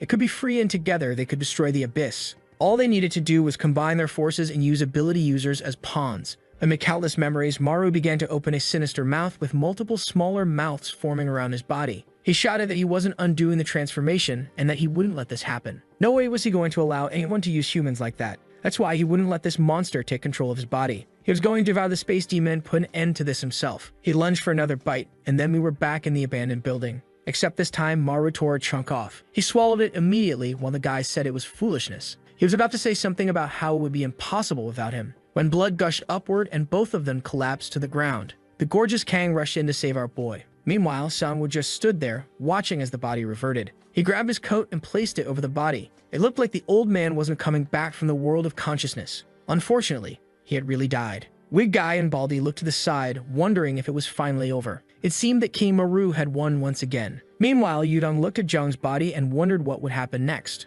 How would the special public servants group function now? Sometime later, back at the dormitory, everyone was at their place, and Diepman commented that he would have never believed their leader was one of the 8 demons. He had always thought the director was a weird guy, but never imagined he was a demon. Everyone was talking about how the room reeked of beer until Yu Young called out to Diekman. Actually, she calls him Sunbae, which is a more respectful term. She mentions that she was thinking about calling an emergency meeting, but decided to consult him first. Then she asks what they should do. Diekman replies that as soon as the announcement is made, it will cause mass panic and the government won't stay quiet. She knows that news like this could collapse the entire organization. For now, they need to keep everything a secret until they find a solution. And obviously, they have to make sure no information leaks to anyone else. Sometime later, Yu Young is leaving with the dynamic dude, telling him to get some rest. At that moment, Diekman calls out to her and, judging by his face, tells her that she worked hard. She doesn't need to call him Sunbae anymore. The others say that Diekman is such a bastard, basically saying that the woman is old as hell now. Night falls and Marub is sleeping in the living room. He asks why the hell that guy is there instead of going to his own house. Samu replies that he doesn't have the energy to go back. It would be best if the kid went to his room already because he can't stand someone sleeping next to him. Maru explains that his room is actually just a storage space. He usually sleeps on that couch right there. Then once again, he calls out to Sunwoo and says he has something to talk about. He had managed to talk to his father. Sunwoo immediately sits up. Maru then explains that it seems his father had been trapped in that black space all along. He tried to get him out of there, but it wasn't possible. And that's why he wanted to apologize. Sunwoo pauses for a second. His face hardens and he turns away, saying it's fine. But Maru reveals that his father missed him and his mother a lot. Then he asks him not to hate him anymore. Sunwoo lets a single tear fall. With that, our boy lies down, wondering what will happen next. He remembers that before dying, the demon said that soon one of the 8 gods of the Abyss would find them. From now on, they would have to face the Abyss without his help, which meant the end of humanity. Maru feels uncertain about how they're supposed to defeat these gods of hell, considering they're stronger than any demon they faced. Then the voice of the god of hell commands the one who possesses his ability to step forward. A knight who looks like Maru's father appears, and she says that finally it's time to like this. And you remember how the last chapter ended when Maru-Han laid down to nap, and suddenly he fell into a dream world, with someone telling him that the one who received the power was finally supposed to appear. The time to descend to the human world had come. And there was that strange knight-looking guy. I got this feeling he might actually be Maru's dad. The next day at the association, old lady Enda's in shock, demanding to know what's this talk about Instructor Jong being dead. Yoyoung says she already explained it. There were some rakshas called the 8 Great Beings, way more powerful than the regular ones. And one of those 8 greats was the one who killed Jung Ildo. Over at the special headquarters, there's this drunk, red-faced guy saying he doesn't believe it. Director Jong was crazy strong, how could he die? But the sharp-toothed dude next to him tells him to shut up, saying it's not the time to complain. And who's that? Not a guy? It's a new tough woman trying to compete with Kang Sanho. And I swear she looks like a female version of Denji from Chainsaw Man. Her name's Gwang Rei, pretty tricky name, and she's telling everyone to shut up and get ready,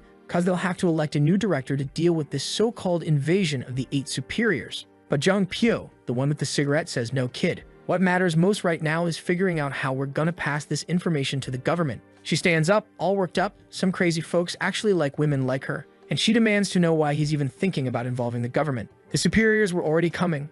What mattered was figuring out how to handle them. Jung Pyo snaps back, shut your mouth. Did you forget where the money to keep this organization running comes from? We're in a crisis here. Everyone's shouting, cursing, chaos everywhere. Yoyoung's holding her head. realizing that without director Jung Il-do keeping these people under control was near impossible. If they found out the truth about what really happened, the chaos would be even worse, not to mention Maruhan's secret. That's why she can't tell them everything. Then Baek-sung calls her big sis. She immediately tells him to cut that out. He gets all awkward, then asks what everyone wants to know. What kind of person killed Jung Il-do? Just how powerful was he? And look who's back. Everyone. Our boy Maruhan, fingers flying across the keyboard again. Ji-won shows up right after saying, let's go. Whoever doesn't finish their work is pulling overtime. Maru just can't believe it. Oh great. The 8 superiors are on their way, and I'm here stuck dealing with paperwork. Seriously, how did I end up living this miserable life as a low-ranking civil servant? He finally clicks send to finish the report and slumps back into his chair. Phew, done for today? Why is this stuff harder than fighting Rakshas? Dakman gets up and shouts, hey guys, great work everyone. Now it's time to celebrate with a little house party. Marva's sitting there, not understanding what the hell this guy's talking about. But as night falls, people start showing up with their luggage. Dakman explains that with the Rakshas and the 8 superiors causing trouble, it's too dangerous to live alone. So everyone's moving in here. The good news? The upstairs rooms are empty. Poor Maru's about to get happy saying, nice, I'll take one of those rooms. But of course, Dekman immediately asks, what kid? You tired of sharing a room with me already? Considering how messy that idiot keeps everything, the protagonist is obviously thinking yes. Maru tries to make his escape saying, good luck, Sunwoo. You just share this wonderful room with our fearless leader. But Dekman grabs him by the collar, trying to run away, huh?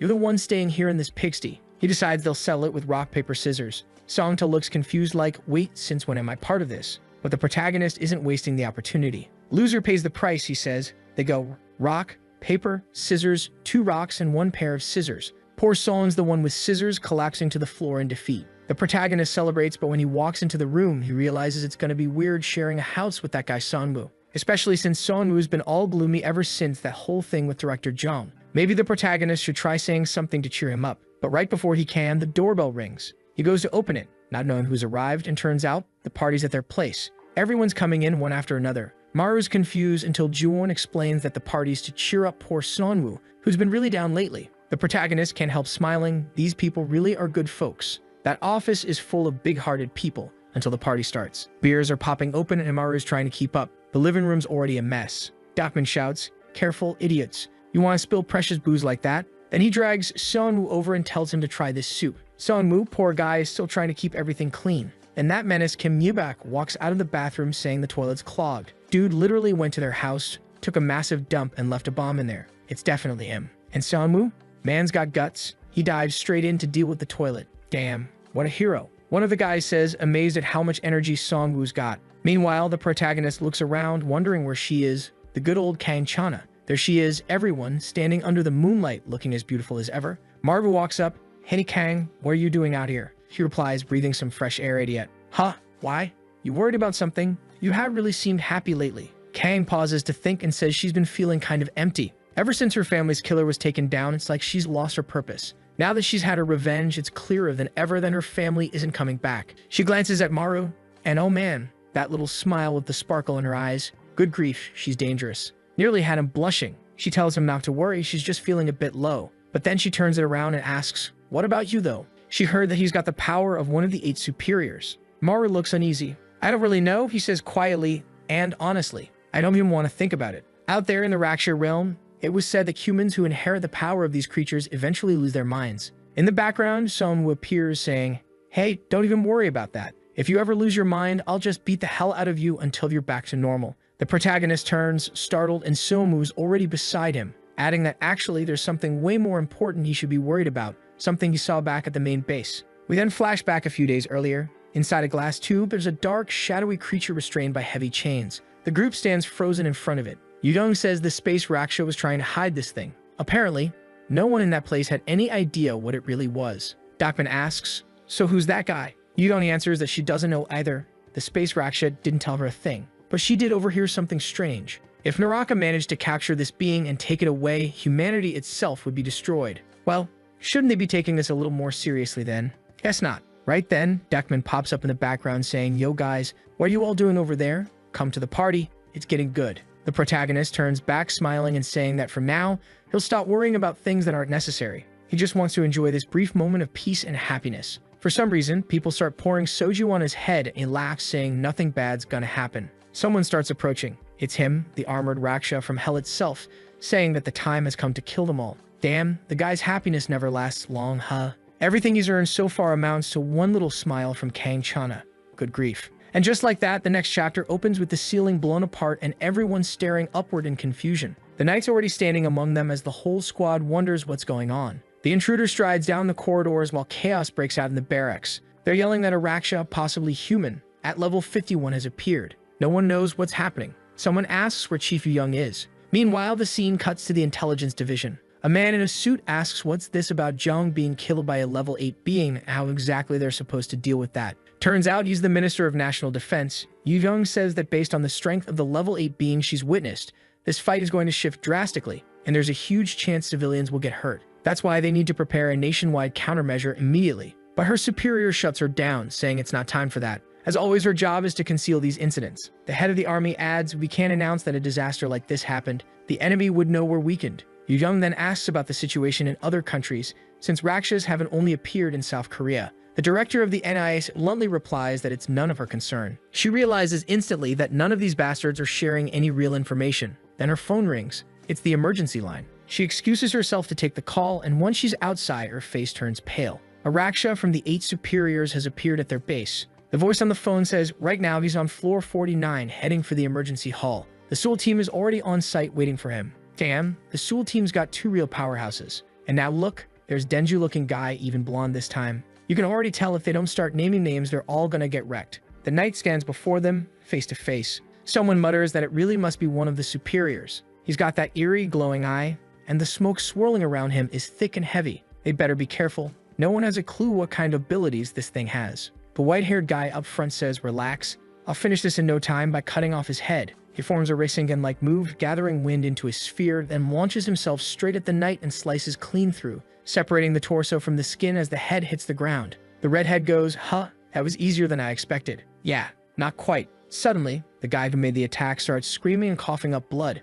Blood is pouring out of his face and body, flowing toward the neck of the creature he just cut down. Everyone instantly realizes that the monster is using their friend's flesh to regenerate. She yells that they need to stop that thing right now, pulls back her bow, and fires a flaming arrow straight into the creature's chest. But the same thing happens again, her arm starts getting absorbed. Damn, how do you kill something that heals itself using you every time you hit it? And to make it worse, the thing starts quoting scripture. You are bound to reap all that you sow. What the hell? Of course, it's one of the 8 superiors, the immortal Raksha. The redhead mutters that it doesn't seem like this thing can be killed. Denji's frozen, shocked that the monster can even talk. The immortal Raksha growls, where is it? Where's the other superior that the one from space was hiding? Suddenly, chains whip through the air, trying to restrain him. The woman controlling them, looking all Karapika style, says, I don't know who you are, but you're not moving another inch. Denji shouts, let's hit him together. Lightning-charged chains rush forward, but the immortal stretches out his arm, pulling a sword from his own abdomen. He says, if you won't talk, then you don't need to be alive. He swings once, blink, and they're dead. The girl barely has time to react before he murmurs, goodbye. The blade slices through both of them cleanly, cutting the building in half along with them. People out on the street hear the deafening crash, turn, and see smoke billowing from the collapsing structure. Someone shouts that the building might fall. One of the employees with restoration abilities says she'll hold it together with her magic, begging Yu Young to arrive as soon as possible. Meanwhile, Yu Young's in a car with that same GM from before, asking for details. She's just been told the Raksha this time has the power of immortality. At that very moment, he's descending the stairs, seemingly searching for something or someone. Yu Young realizes it immediately. He's hunting the chained creature. The problem is, it'll take her 20 minutes to get there. She doesn't have many options, so who does she call?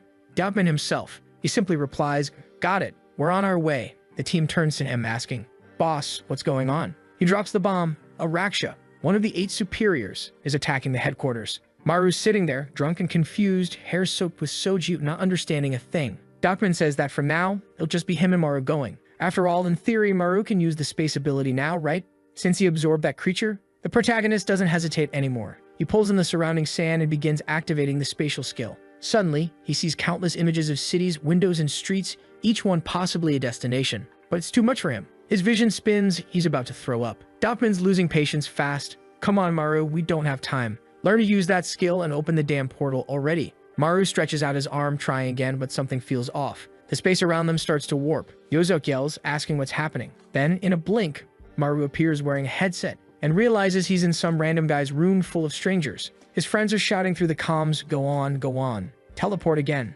DX6 nervously apologizing to the guy, saying, hey buddy, Sorry about that, just keep playing your game, okay? Maru focuses again, activating his power one more time, and suddenly, they're standing in the middle of a crowd of gangsters. The big guy jumps back in shock. What the hell? Where did these bastards come from? His friends start yelling again, and Maru activate that power one more time. Dude, while someone else mutters that it would have been faster to just call a taxi. Poor Maru's nose is gushing blood as he struggles to figure out how to properly use the Space Raksha's ability. The scene cuts back to the base. Every wall is shattered, and the only thing keeping the whole place from collapsing is that one girl holding it all together with her power. The entire structure is trembling. She's in the middle of a ruined hall, hands pressed to the floor, while two others guard her. She asks how many users are left. Oh, and that's her, the lamp user. Damn, she's hot. The girl's got a waist so tiny it looks unreal, and somehow, she's got more chest than waist. And that's something new, and I'm not complaining. She says that aside from the three of them, who aren't even combatants, there are only two other level 8 users left,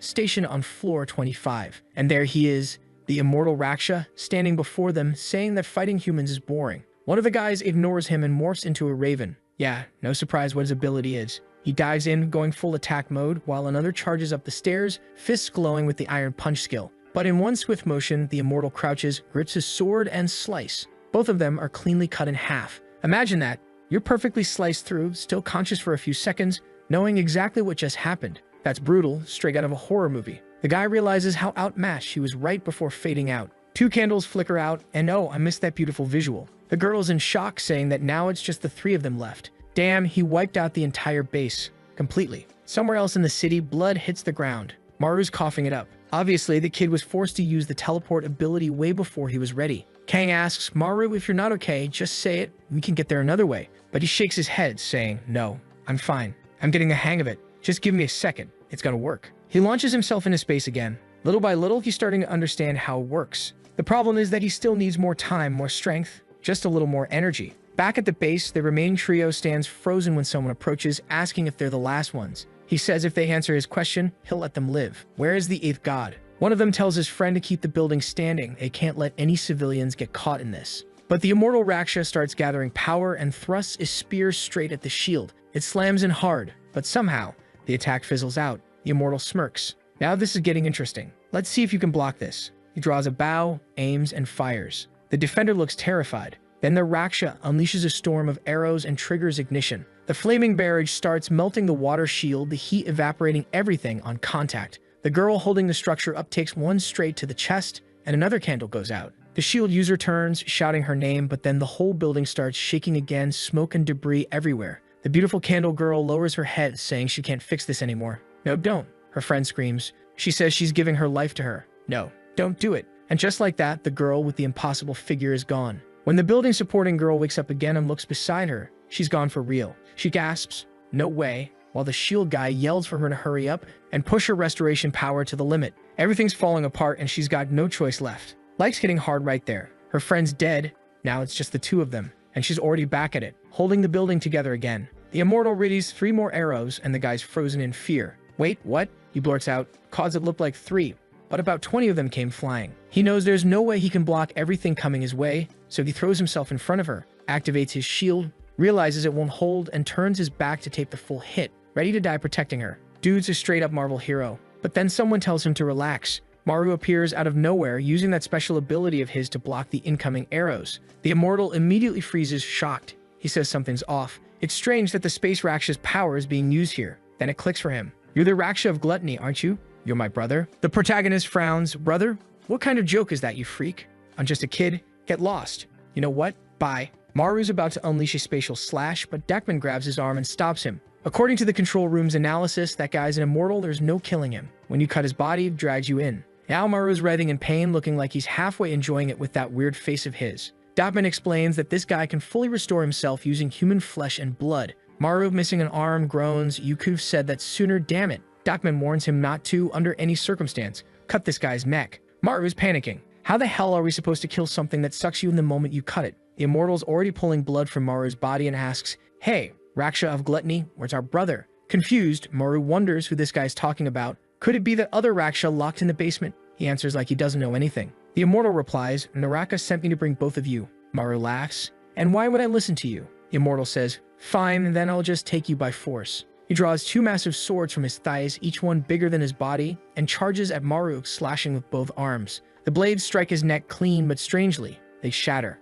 Off to the side, Seong-woo's thinking there has to be some way to kill this guy. Then, bam! The smart bastard breaks the Raksha's blades by snapping his own fingers. He can't kill him, but he can stop him from doing damage. Clever move. Then Kang Chana steps in, ready to do something reckless. She grips her sword, fully aware that this Raksha, unlike the others, has intelligence. Meaning if they damage his brain, maybe he'll stop regenerating. It might be connected. But girl's out of her mind. If that doesn't work, he's gonna suck your brain right out. We just lost Mini Waste, don't go dying next, Queen of Abs. Thankfully, the Immortal blocks her.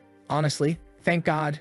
Sometimes I end up rooting for the villain just to keep people alive. But suddenly, Jiwon's spider drops onto the Immortal's back and slams him down. She shouts for everyone to get ready for battle, and the whole team takes position. The soldiers from the base stare, stunned, trying to figure out who these people even are. Dakman turns around and says, "Hey, everyone good?" The soldiers demand to know what team he's from. He answers, "We're from Gangwon Island. Chief Yu Young sent us here. I'm getting everyone out, but the most important thing right now is keeping this building standing." Then Jiwon screams, her spider's being torn apart. "Oh, come on, seriously?" She rushes in to save it, tears in her eyes. "It's cute, sure, but girl, this is not the time to die for your pet." The Immortal starts moving closer while everyone's shouting Jiwon's name. Seong-woo cracks another finger, telling her to be careful. And with that, one of the Raksha's fingers snaps too. At the same time, his elbow snaps too, breaking the creature's elbow and forcing it to drop its sword. The Immortal freezes and growls, "This guy's getting in the way," then swings a katana at Seong-woo. But Kang Chana, always in that skin-tight outfit, steps in to block the strike and shatters the blade.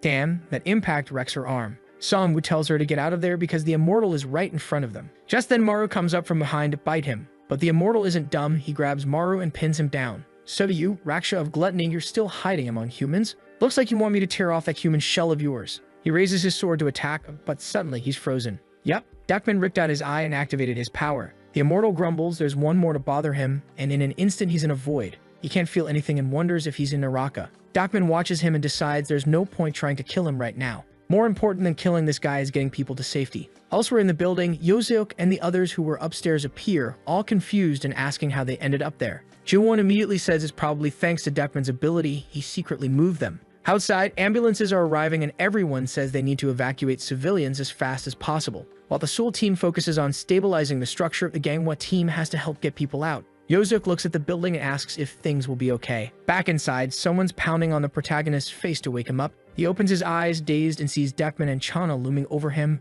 both panicked. He asks where he is, and yeah, it's that base I said they should have been at from the start. See? 1 point for Mamoru. The protagonist wants to know why they're there, and Suomu explains it's the least damaged spot. The basement is the safest place. Also, even if they fight that guy, they can't kill him. As you probably realize, you can't cut his head off. Maru asks, what if I use my special delete ability? Maybe I can make him vanish entirely. Chana, of course, says the obvious. That's way too dangerous. You can barely activate your ability properly, and if you try to delete him, it might affect everything around you. Then Dekman says there's another plan. Before he can finish, the ceiling explodes. Something falls, and unsurprisingly, the Immortal Raksha is standing right in front of everyone. They ready themselves while the Immortal declares he's finally found what he was looking for. Seeing Maru preparing, he asks if Maru really intends to try to stop him again. He draws 2 swords from his body and asks why they just stand there. Did the 4 of them really think they could win? But then the swaggering guy says no. He misread the situation. He's about to have to fight everyone. He activates a teleport and apparently is going to fetch reinforcements. Myeong-sik stands there confused because Jung's ability is showing up. Old Lady Edna from the Amazing Seniors appears. Hwang Rai, the new Queen of Abs, shows up, and that idiot Jung Pyo arrives too. Are we having an abs off? Hwang Rai versus Kang Chana, who's got the best defined core? Seriously though, everyone's here now. Wait, I messed up. The protagonist basically called everyone to their deaths, didn't he? The Immortal pulls up a massive sword about to cleave them all. He's standing there laughing, saying things just got better. He was starting to get bored. The kid promised that things were about to get really interesting. Maru's gone completely insane at this point. Either they kill this guy now or every troop in Korea is finished. Hwang's looking around confused like, wait, how the hell did we get summoned here? And why is this kid using Director Jung's ability? Dek just turns to Myeong-sik, and the guy's all cheerful like, yo, what's up, brother? Dakman immediately snaps, shut up and stop smiling. Scanning my head, that's what matters right now. In an instant, Myeong-sik slaps a hand on his head, starts analyzing his brain, and says the scan is complete. Then he adds that with this, he can begin the memory transfer. Damn, that's badass. Love his ability, he just activated his Raksha telepathy. All the events Dekman's been through start being shared with everyone else. Maru finally understands Dekman's crazy plan, and not just that, new ideas are forming about how to make it work. There's even a message from Dekman to the chiefs of Incheon, Gangwon, and Alara, asking those three fools to join the operation. Old Lady Edna immediately starts complaining, calling him arrogant, just some idiot from Gangwon thinking he can boss everyone around. But even as she grumbles, her hand's already on the floor, ready to join the plan. The immortal, meanwhile, smirks and says, "So you're really trying to mess with me again, huh?" He pulls a sword straight from his chest and charges at them. Myong-sik shouts for everyone to focus on defense. The goal isn't to hurt the immortal Raksha at all. The first one rushes forward with a massive shield, and the immortal looks genuinely confused. People are getting slashed left and right, but they all know the plan. It's to stall for time until the ancient chief finishes charging her ability, which takes a full minute. The bastard seems to know that, though, because he's heading straight for her. When his sword finally strikes, he notices something. There are 55 blades blocking his attack. The immortal laughs, "So you're focusing on defense this time. Fine by me." Dozens of blades form around his arm, and he warns that everyone will be cut down at once. Holy crap, the guy just made wings out of swords. Dekman yells for everyone to be careful. This is an attack no one's ever seen before. Of all his strikes so far, this one's the simplest and the deadliest. He just starts cutting everything in every direction. Kang-chan is taking hits, I'm crying, and the attack's heading straight for Etna, who's still preparing her spell. But then Hwang activates her iron skin defense, tanking everything. The swords are nearly piercing through, and she's yelling, "How long you still need, old lady?" Etna yells back, "Stop whining." Young people these days have no patience. Right then, her spell starts spreading forward, green roots bursting from the ground. The immortal swings again, but something rises from beneath him. And in the blink of an eye, a giant carnivorous plant snaps shut, biting down hard. Maru's staring in disbelief as the jaws close. Etna calmly announces that the first restriction is complete, and it's time for the next phase. Hwang Rei launches her feather attacks, wrapping them around the creature like a cocoon. She shouts for Joe Da to hurry and do his part. They've got 30 seconds at most. The guy raises a mechanical arm full of rockets, saying, "Let's hope that's enough time." He plants his hand on the steel shell and ignites it. 10 seconds pass, 20, 29, 30. Everything explodes, complete incineration. When the smoke clears, all that's left are charred bones. Everyone's frozen, staring in disbelief, wondering if it actually worked. Maru stands there too, completely stunned, trying to figure out if something like that could have really done the job. But then someone says to wait. A dog-headed guy with an enhanced sense of smell speaks up, saying something's off. He can still smell that damn immortal Raksha. From the corpses above, the blood starts to float backward and a single finger begins to form. Next chapter, reporters are on TV talking about how the ministry was attacked. Everyone's panicking, calling it an unprecedented act of terror targeting the national agency. Some think it's an alien invasion, real weird stuff. The officials are trying to cover it up, saying the explosion was caused by a gas leak. Watching all this from the bathroom is the protagonist. Apparently, the immortals vanish.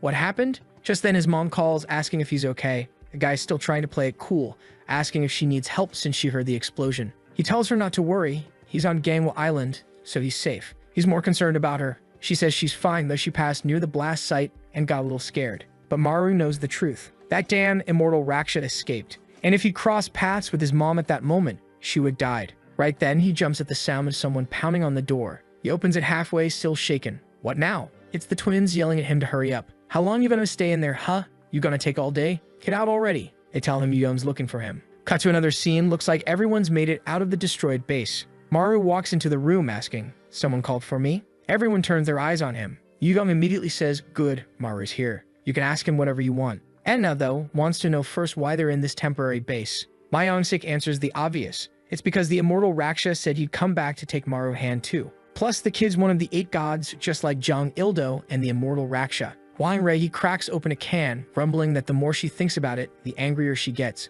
What kind of logic is that? The head of the whole association being a Dan Raksha? Myong-sik's on the verge of tears too. I used to talk with him all the time. We even had fun together. Jung Pyo interrupts, shouting, "Shut up, both of you. We need to decide what to do with this human, cause pretty soon he won't even be human anymore, just like Director Jung." But Dekman stands up and says, "No, I've been observing Maru closely. He's suppressing the gluttony Raksha remarkably well. The boy won't change, and we need his power. The only one who can match those 8 gods is him. Instead of doubting our allies, we should be talking about how to kill the immortal Raksha." Enna folds her arms and says he makes some good points, but it's strange for someone who's just a team leader to even be at a chief's meeting. Yugong cuts in, telling them to stop bickering, and explains that Dekman was actually the original chief before her, so he's more than qualified. Maru's wide-eyed, "Wait, what? That guy who only drinks and sleeps was once the boss of everything?" Etna shouts, "Whatever. That bastard ran away from his responsibilities and hid on that island. And because of his last failed plan, we lost the immortal Raksha. Dapman replies calmly, saying that plan was put together in a rush.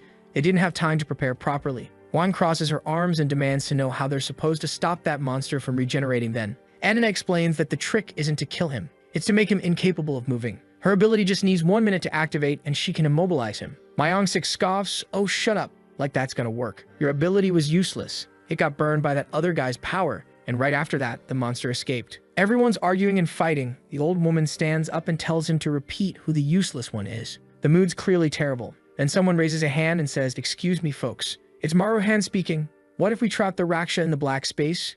Young asks, "Okay, how long do you think that'll take?" Maru says, 5 seconds. "If you can keep the Raksha still for 5 seconds, I'll lock him in that space and he won't be able to get out." Crazy, right? He's taken on the whole responsibility and now he's shaking. He knows not only that he's essential to the plan, but also that he's the one the immortal is targeting. Unfortunately, it's the only way to avoid collateral damage. The boy's in a little cocoon alone in the forest on 2 sleeping mats when suddenly someone appears nearby. Of course, it's Kang and her friend, asking why he looks so freaked out and flushed. The protagonist asks, "What are you doing here?" Kang, fixing her hair and looking gorgeous, says she came to visit since he's bored. But today's not the night they'll cuddle up because the whole group is already arriving. The protagonist gets emotional seeing that everyone cares about him. Then Seonwoo tells him to shut up. Dapman ordered everyone to keep an eye on the boy in case he transforms. Also, he better not try to run. Maru folds his arms and says, "It's not like I never thought about running. It's just that I'm scared of that damn immoral Raksha too. The poor kid knows life's unfair. He's got all this to deal with and he's the target.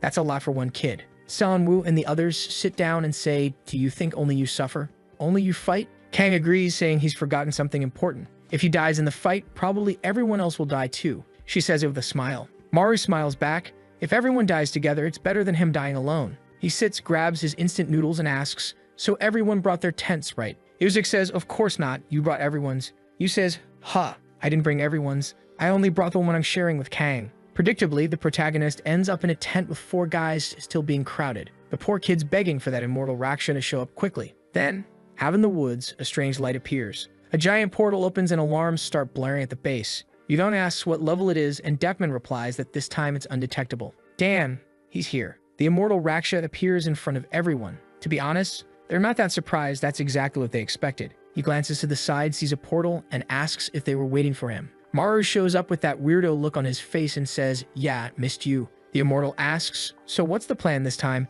Pack the place with people again?" Maru says, "No, there are fewer people this time." The immortal, "Weird. How do you expect to beat me with fewer people? You die even if you brought hundreds. What's the plan?" Maru just says he'll find out and that they should be ready because this fight is about revenge. Everyone goes quiet and stares at each other. The protagonist says, "You heard the plan, right? The cost is keeping him frozen for 5 seconds. The cigarette guy asks Maru, "Do you think I brought any weaklings? You're just a member of the team." The bald guy says, "Remember, Maru's the center of the operation. Better listen to the kid." Another guy in the background complains that the department collapsed after Jong died, that it's over. The bald guy says enough, he knows the plan and it's time to act. Let's go. The immortal starts pulling a sword out of his abdomen, but suddenly strange water pours down over him. A girl is flying overhead, soaking him completely, and ice forms around his feet. This time the plan was simple. Only bring people whose abilities could restrain the immortal. Their level didn't matter, as long as they could keep him trapped. The immortal's feet are frozen solid while dozens of wires wrap around him. They shout to Maru that it's his turn. He starts charging his power at his chest, but the immortal just spreads his arms wide, shattering everything. He starts swinging the 2 bald guys around by the wires while Maru yells for them to pull the cords tighter or else the monster will break free. The guys are being tossed back and forth when the man with the tie suddenly tightens his grip, amplifying gravity 20-fold. The immortal's sword slams straight to the ground and the bald guys crash with it. The whole place shakes as the protagonist yells, asking what the hell the guy's doing. "You trying to kill your teammates?" But the man just answers that it doesn't matter, they have to kill the immortal no matter what. With no time to argue, Maru begins channeling his spatial ability toward the immortal. The ground keeps breaking apart, but the immortal smirks and says the gravity's interesting. He crouches, grabs his sword, and says, "Easy. Then I'll just increase my strength 20-fold too." Suddenly, the guy's eyes widen slash. The attack cuts through everything, and from afar you can see the energy spreading across the whole forest. Maru realizes at this rate there will be tons of casualties, but ahead of him, all he can see is the explosion, the smoke rising, and then her. Queen of Abs, Raihin has arrived, blocking everything within a 500-meter radius. She says they have to make sure no attack gets past that barrier to protect the people below the mountain. The goal is to stop the immortal from escaping, since he needs bodies to regenerate. Yugong announces that the plan is to hold his position at all costs. She's brought every ability user with enhanced smell to track him constantly. She then asks Diopman if it's time for the next phase. He says yes, but warns Nambu not to get too excited. The guy charges forward, aiming a punch at the Immortal, who easily dodges, but he shouts, "Immortal, this is your end, you hear? I'm too strong for you, come at me head on." Then the Immortal drives his blade right through his chest. Instead of dying, the guy grins, grabs the Immortal's arm, and says, "Got you now?" At that same instant, Myongsik appears from behind, pressing a finger to the Immortal's head, invading his mind. Alongside him is a chain of psychic users, saying that from now on they'll handle this. The Immortal looks around confused. He's in an empty void and wonders if he's become a ghost. Outside, Myongsik yells for everyone to focus. They just need to hold him for 5 seconds. That's all Maru needs to use his ability and lock the Immortal in place forever. The countdown starts, 10 milliseconds have passed. The Immortal raises his arm and slams the ground, the first psychic users already feeling the crushing pressure. 0.65 milliseconds. He's unleashing another wave. Another one drops. 0.76, less than a single second has passed. Wait, 0.01 seconds? What's even happening? They're shouting that they have to buy time no matter what. Myongsik keeps yelling that they can't stop now, but they're still stuck at 0.9 milliseconds and the Immortal keeps swinging wildly, cutting through everyone. Bodies hit the ground one after another. We see a battlefield full of fallen soldiers. One of them limps forward, calling for the general, saying all enemies have fled. The general, silent and grim, stares into the distance. He calls for his horse and says they'll pursue them. The boy beside him calls out, "Father, I'm coming with you." The father gently pats his son's head. Honestly, it almost feels like watching Maru and his dad. Something about this whole scene feels strange. Next chapter, there's another pile of corpses, dozens of them. Someone calls out to the general and says, "Sir, over here. These are the civilians who surrendered and survived. What should we do with them?" The general calmly replies, "Cut everyone's throats." The soldier stares at him shocked. "General, they're civilians. How can we just kill them all?" But the general smiles and says it's the best solution. He enjoys watching people die. He's certain the path to immortality lies in the blood and flesh of those he kills. Then he suddenly feels something strange. A knife pierces him from behind. One of the soldiers shouts that the general's gone completely insane. But the Immortal laughs. "You're attacking me mentally? Using old memories from when I was still human? What's your plan?" Inside his mind, the general is screaming for everyone to hold him down, to make sure he can't escape the mental assault. And now it all makes sense. It's a fusion of his memories and the psychic users outside pressing the attack. 1.26 milliseconds have passed. The Immortal grins. All of this is useless. He breaks free from the sword and starts cutting everyone down. 1.62 stabs to the neck, stomach, ribs, thighs, while he says they're trying to trap him for some reason. 1.80. He claims it's all pointless, slicing through soldiers, saying with this level of psychic power, it's impossible to contain him. Outside, everyone's collapsing and Maru's shouting that he needs more time. 2.25. The water girl is swooping in again while the twins come from the sides with their cords, but the Immortal drives his sword into the ground. Another explosion at 2.52. Myongsik got the general's son by the neck, warning that if he moves, he'll die. But the general himself swings and slashes his own son down. Myongsik freezes in shock while the Immortal says he must escape this place no matter the cost. 2.84. Myongsik lets go and outside, the Immortal is tangled in ropes. The ice girl lunges forward and freezes his abdomen solid. The twins pull the cords tight.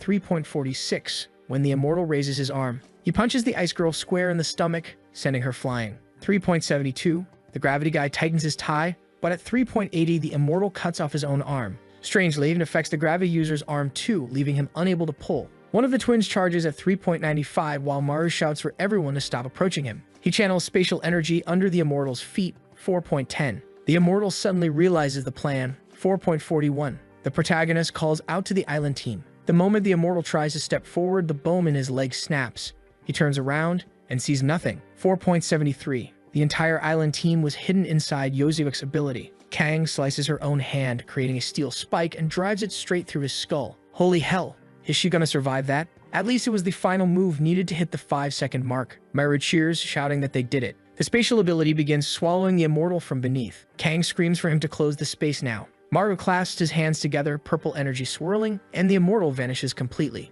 Did it actually work? Everyone's standing there stunned. Even I'm out of breath just watching this. Maru's on his knees, Sun was asking if it's finally over, and Maru can't even believe it. The team stands silent until the dog sniffs the air and says the Immortal's scent is completely gone. Dapen gives a strange look, and Kang? She's celebrating like crazy. I'm scared of smiles in this story. Every time someone smiles, they get beaten right after. But anyway, Myongsik collapses, saying maybe they actually won. Maru-han's smiling and Juwon says it was close. But come on, that was way too easy, right? The The moon's high in the sky, and just as the protagonist starts to get up, he feels something strange, something moving inside his chest. Then he hears the immortal's voice saying he came to find him. It was the gluttony Raksha he was after all along. That strange creature inside Maru is now face to face with the immortal, and Maru drops to the ground just as the immortal swings his sword at the beast. That's when Maru realizes the immortal is trying to await gluttony. Outside, Kang calls out for Maru while he realizes he's made a huge mistake. He'd assumed the immortal would end up trapped in the same space as gluttony. Now he's down on the ground while Kang demands to know what's happening, telling him to explain. She quickly figures it out. The immortal's trying to awaken the gluttony Raksha that's sealed inside the void. Maru starts opening a portal saying he has to go in and deal with the immortal himself. Kang yells that he's insane. Does he really plan to do this alone? But the protagonist turns to her and says he has no choice. Before he loses control completely, he has to finish this. His friends try to jump in after him, but the portal closes. Though honestly, it looks like Kang and Sonwoo still managed to slip through. Dapin shows up asking where everyone went while inside the void, the three of them stand side by side. Sonwoo looks around and asks, "So this is the black space?" Maru glares at them. "Why the hell did you follow me?" Myongsik answers that of course they followed. "You're an idiot. Like you could actually win this alone." Kang wants to know what the plan is. Maru says he's going to use spatial erasure. Inside this place, he can use it freely without limits. Sonwoo nods and says it sounds like a solid plan, but there's no way he can keep up with the immortal Raksha's speed. And if he fails now, everyone dies. Kang says there's no point overthinking it. They'll kill him, no matter what. With that, the trio charges toward a red light in the distance. Deep within it, the immortal is relentlessly striking at gluttony. Meanwhile, outside, Yudam orders everyone to prepare for the immortal Raksha's reappearance. They need to take battle positions immediately. Everyone's thinking the same thing. This really never ends. Dakman mutters that it would be nice if the worst-case scenario didn't happen. Sonwoo asks what could possibly be worse than this. Dakman replies, simple. Maru hand getting consumed by the gluttony Raksha. Back in the black space, the immortal's beating the life out of gluttony, shouting for the creature to wake up. Then suddenly, as he swings his sword again, some of the fingers on his hand snap. He turns, and there's Sonwoo saying, "We're back again," before breaking his own leg, forcing the immortal to drop to his knees. Maru extends his arm and fires off spatial erasure toward him. The immortal senses something coming and ducks just in time. The ability rips through the void, but it costs Maru his arm, and the immortal dodges at the last second. Kang rushes forward again, knowing the only way to stop him is to hit him directly in the head and immobilize him completely. She moves in from behind, but the immortal mutters that he's getting tired of all this. He prepares his next strike while Kang bites her arm, shouting for everyone to brace themselves. A red flash bursts out. He swings his blade, cutting in every direction. Kang blocks with her shield, but Maru and Sonwoo both take the hit full to the chest. The immortal grabs Maru by the neck and slams him into the ground, the impact echoing through the void. Maru's coughing up blood. The immortal says it's over now, he's going to die here, and with his death, the gluttony Raksha will awaken once more. The protagonist can't move a single finger, he's completely paralyzed, helpless. Then, suddenly, red hands grab the immortal's arm, stopping it in place. It's Sonwoo's new ability. He yells for Maru Hand to use his dance spatial power and erase this thing once and for all. The immortal turns toward him and says that's enough. You've interfered with my plans long enough. Then, what the hell? He starts cutting his own neck. No one even understands what's happening. Maru screams, a drop of blood hits the ground, and Kang Chana drives a blade straight through the immortal's skull. She says she can keep him unconscious as she keeps rebuilding the blade inside his head, but it's consuming her in the process. She shouts at Maru to use spatial erasure right now before it's too late, but Maru realizes that if he uses that attack here, everyone will die. He raises his hand and says, if that's how it is, then opens a portal behind Sonwoo. Sonwoo yells, demanding to know what he's doing, but vanishes inside it. Kang turns around, horrified. No way, you didn't just do that. But Maru is already crawling out from under the immortal Raksha, opening another portal beneath Kang and throwing her in, saying they have to go back. She's shoved through, catching one last glimpse of him waving goodbye. Now Maru's alone with the immortal. The creature's eyes snap open, and it charges forward, but Maru grabs its face with his hand. The immortal freezes, confused. Maru had bitten his hand. Then he smirks. I found it, the best way to get rid of you. Now that he's stolen the immortal's ability, he's lost his spatial one. Meaning, along with the black space itself, both of them are going to disappear together. The immortal cuts off his arm, but it's too late. Maru's body starts regenerating. He looks up and says, now I'm immortal too. Attacking me won't change anything.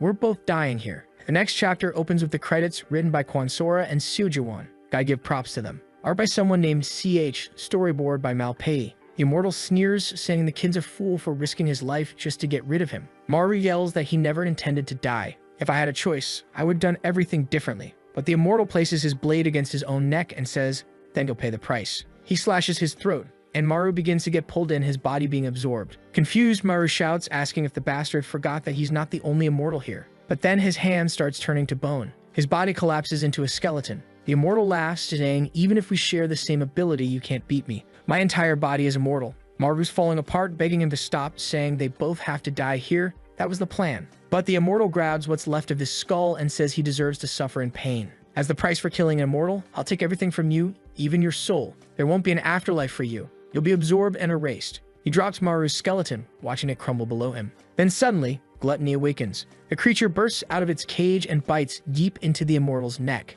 The immortal panics, shouting, "What do you think you're doing? Stop. Stop right now." But it's too late. Gluttony sinks its teeth into his head, devouring him whole. The immortal's energy surges out and flows straight into Maru's skull. Maru stares in disbelief, wondering why the gluttony Raksha is helping him. Blood streams toward his body, his flesh reforming as the monstrous gluttony holds him in its arms. Maru hesitates, wondering if he's about to be eaten next. But then he realizes the black space itself is dissolving, and the gluttony Raksha isn't attacking him, it's protecting him. Maybe it was because Maru had to stay alive for the gluttony creature to exist too. Either way, it didn't matter anymore. Everything was ending. The black space was collapsing, and he was going to die with it. At least those two had made it out alive. He was the only one left behind. He remembers the moment he threw them both through the portal, and we flash back a few minutes earlier. The instant Kang landed outside, Dekman rushed over, calling out for them and asking what happened. Ji-won ran up right after, panicking, asking what went down. What happened in the space? Where was Maru? Kang explains, "He pushed us out of the black space. I think he was planning to eat the immortal Raksha." Dekman freezes, confused. Wait, if they were trapped inside the black space and he lost the spatial ability, then what's gonna happen? And then it hits him. Maru planned to die along with the immortal Raksha. Ji-won's shocked, but Kang says they can't just let him die like that. "When he shoved me out, I managed to cut one of his fingers off and brought it back. If he really got the immortality ability, then theoretically he can be revived with this." Yosuk realizes it's possible, but asks, how is he supposed to recover without any blood? The obvious happens. Everyone looks at each other, then raises their arms. Holding the finger, they all pray that at least Maru can be resurrected through it, just like the immortal had been that day. Inside the void, Maru sees a light at the end of the tunnel. He slowly opens his eyes. Gluttony's holding him. Something starts pulling him toward the light, but strangely he grabs Gluttony's arm and says, "Come with me." Both of them are drawn into the bright energy. Countless hands reach out, and when Maru finally opens his eyes, he's surrounded by everyone. The whole group's cheering. He's alive and completely naked. He jumps up, startled.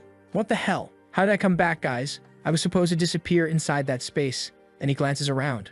"Wait, where's your arms?" He looks again. Where are everyone's arms? Turns out they all cut off their own arms. He gets emotional, saying they're incredible. Yosuk yells, yeah, that's nice, now hurry up and throw out some sand so we can heal. This hurts like hell." A piece of clothing suddenly hits Maru's face and someone shouts, "For God's sake, cover yourself up already." He thanks them, pulls the clothes on, and releases the healing sand. Everyone starts recovering. From a distance, Yudam watches, smiling. She says the boy really managed to defeat the immortal Raksha. Tonight is going to be a good dinner at headquarters. Everyone's celebrating. And Edna adds, now that Jung's gone, our only hope left is a like on this video that helps Mamoru make more juicy content for his viewers. Activate the cheeky little bell, and I'm out.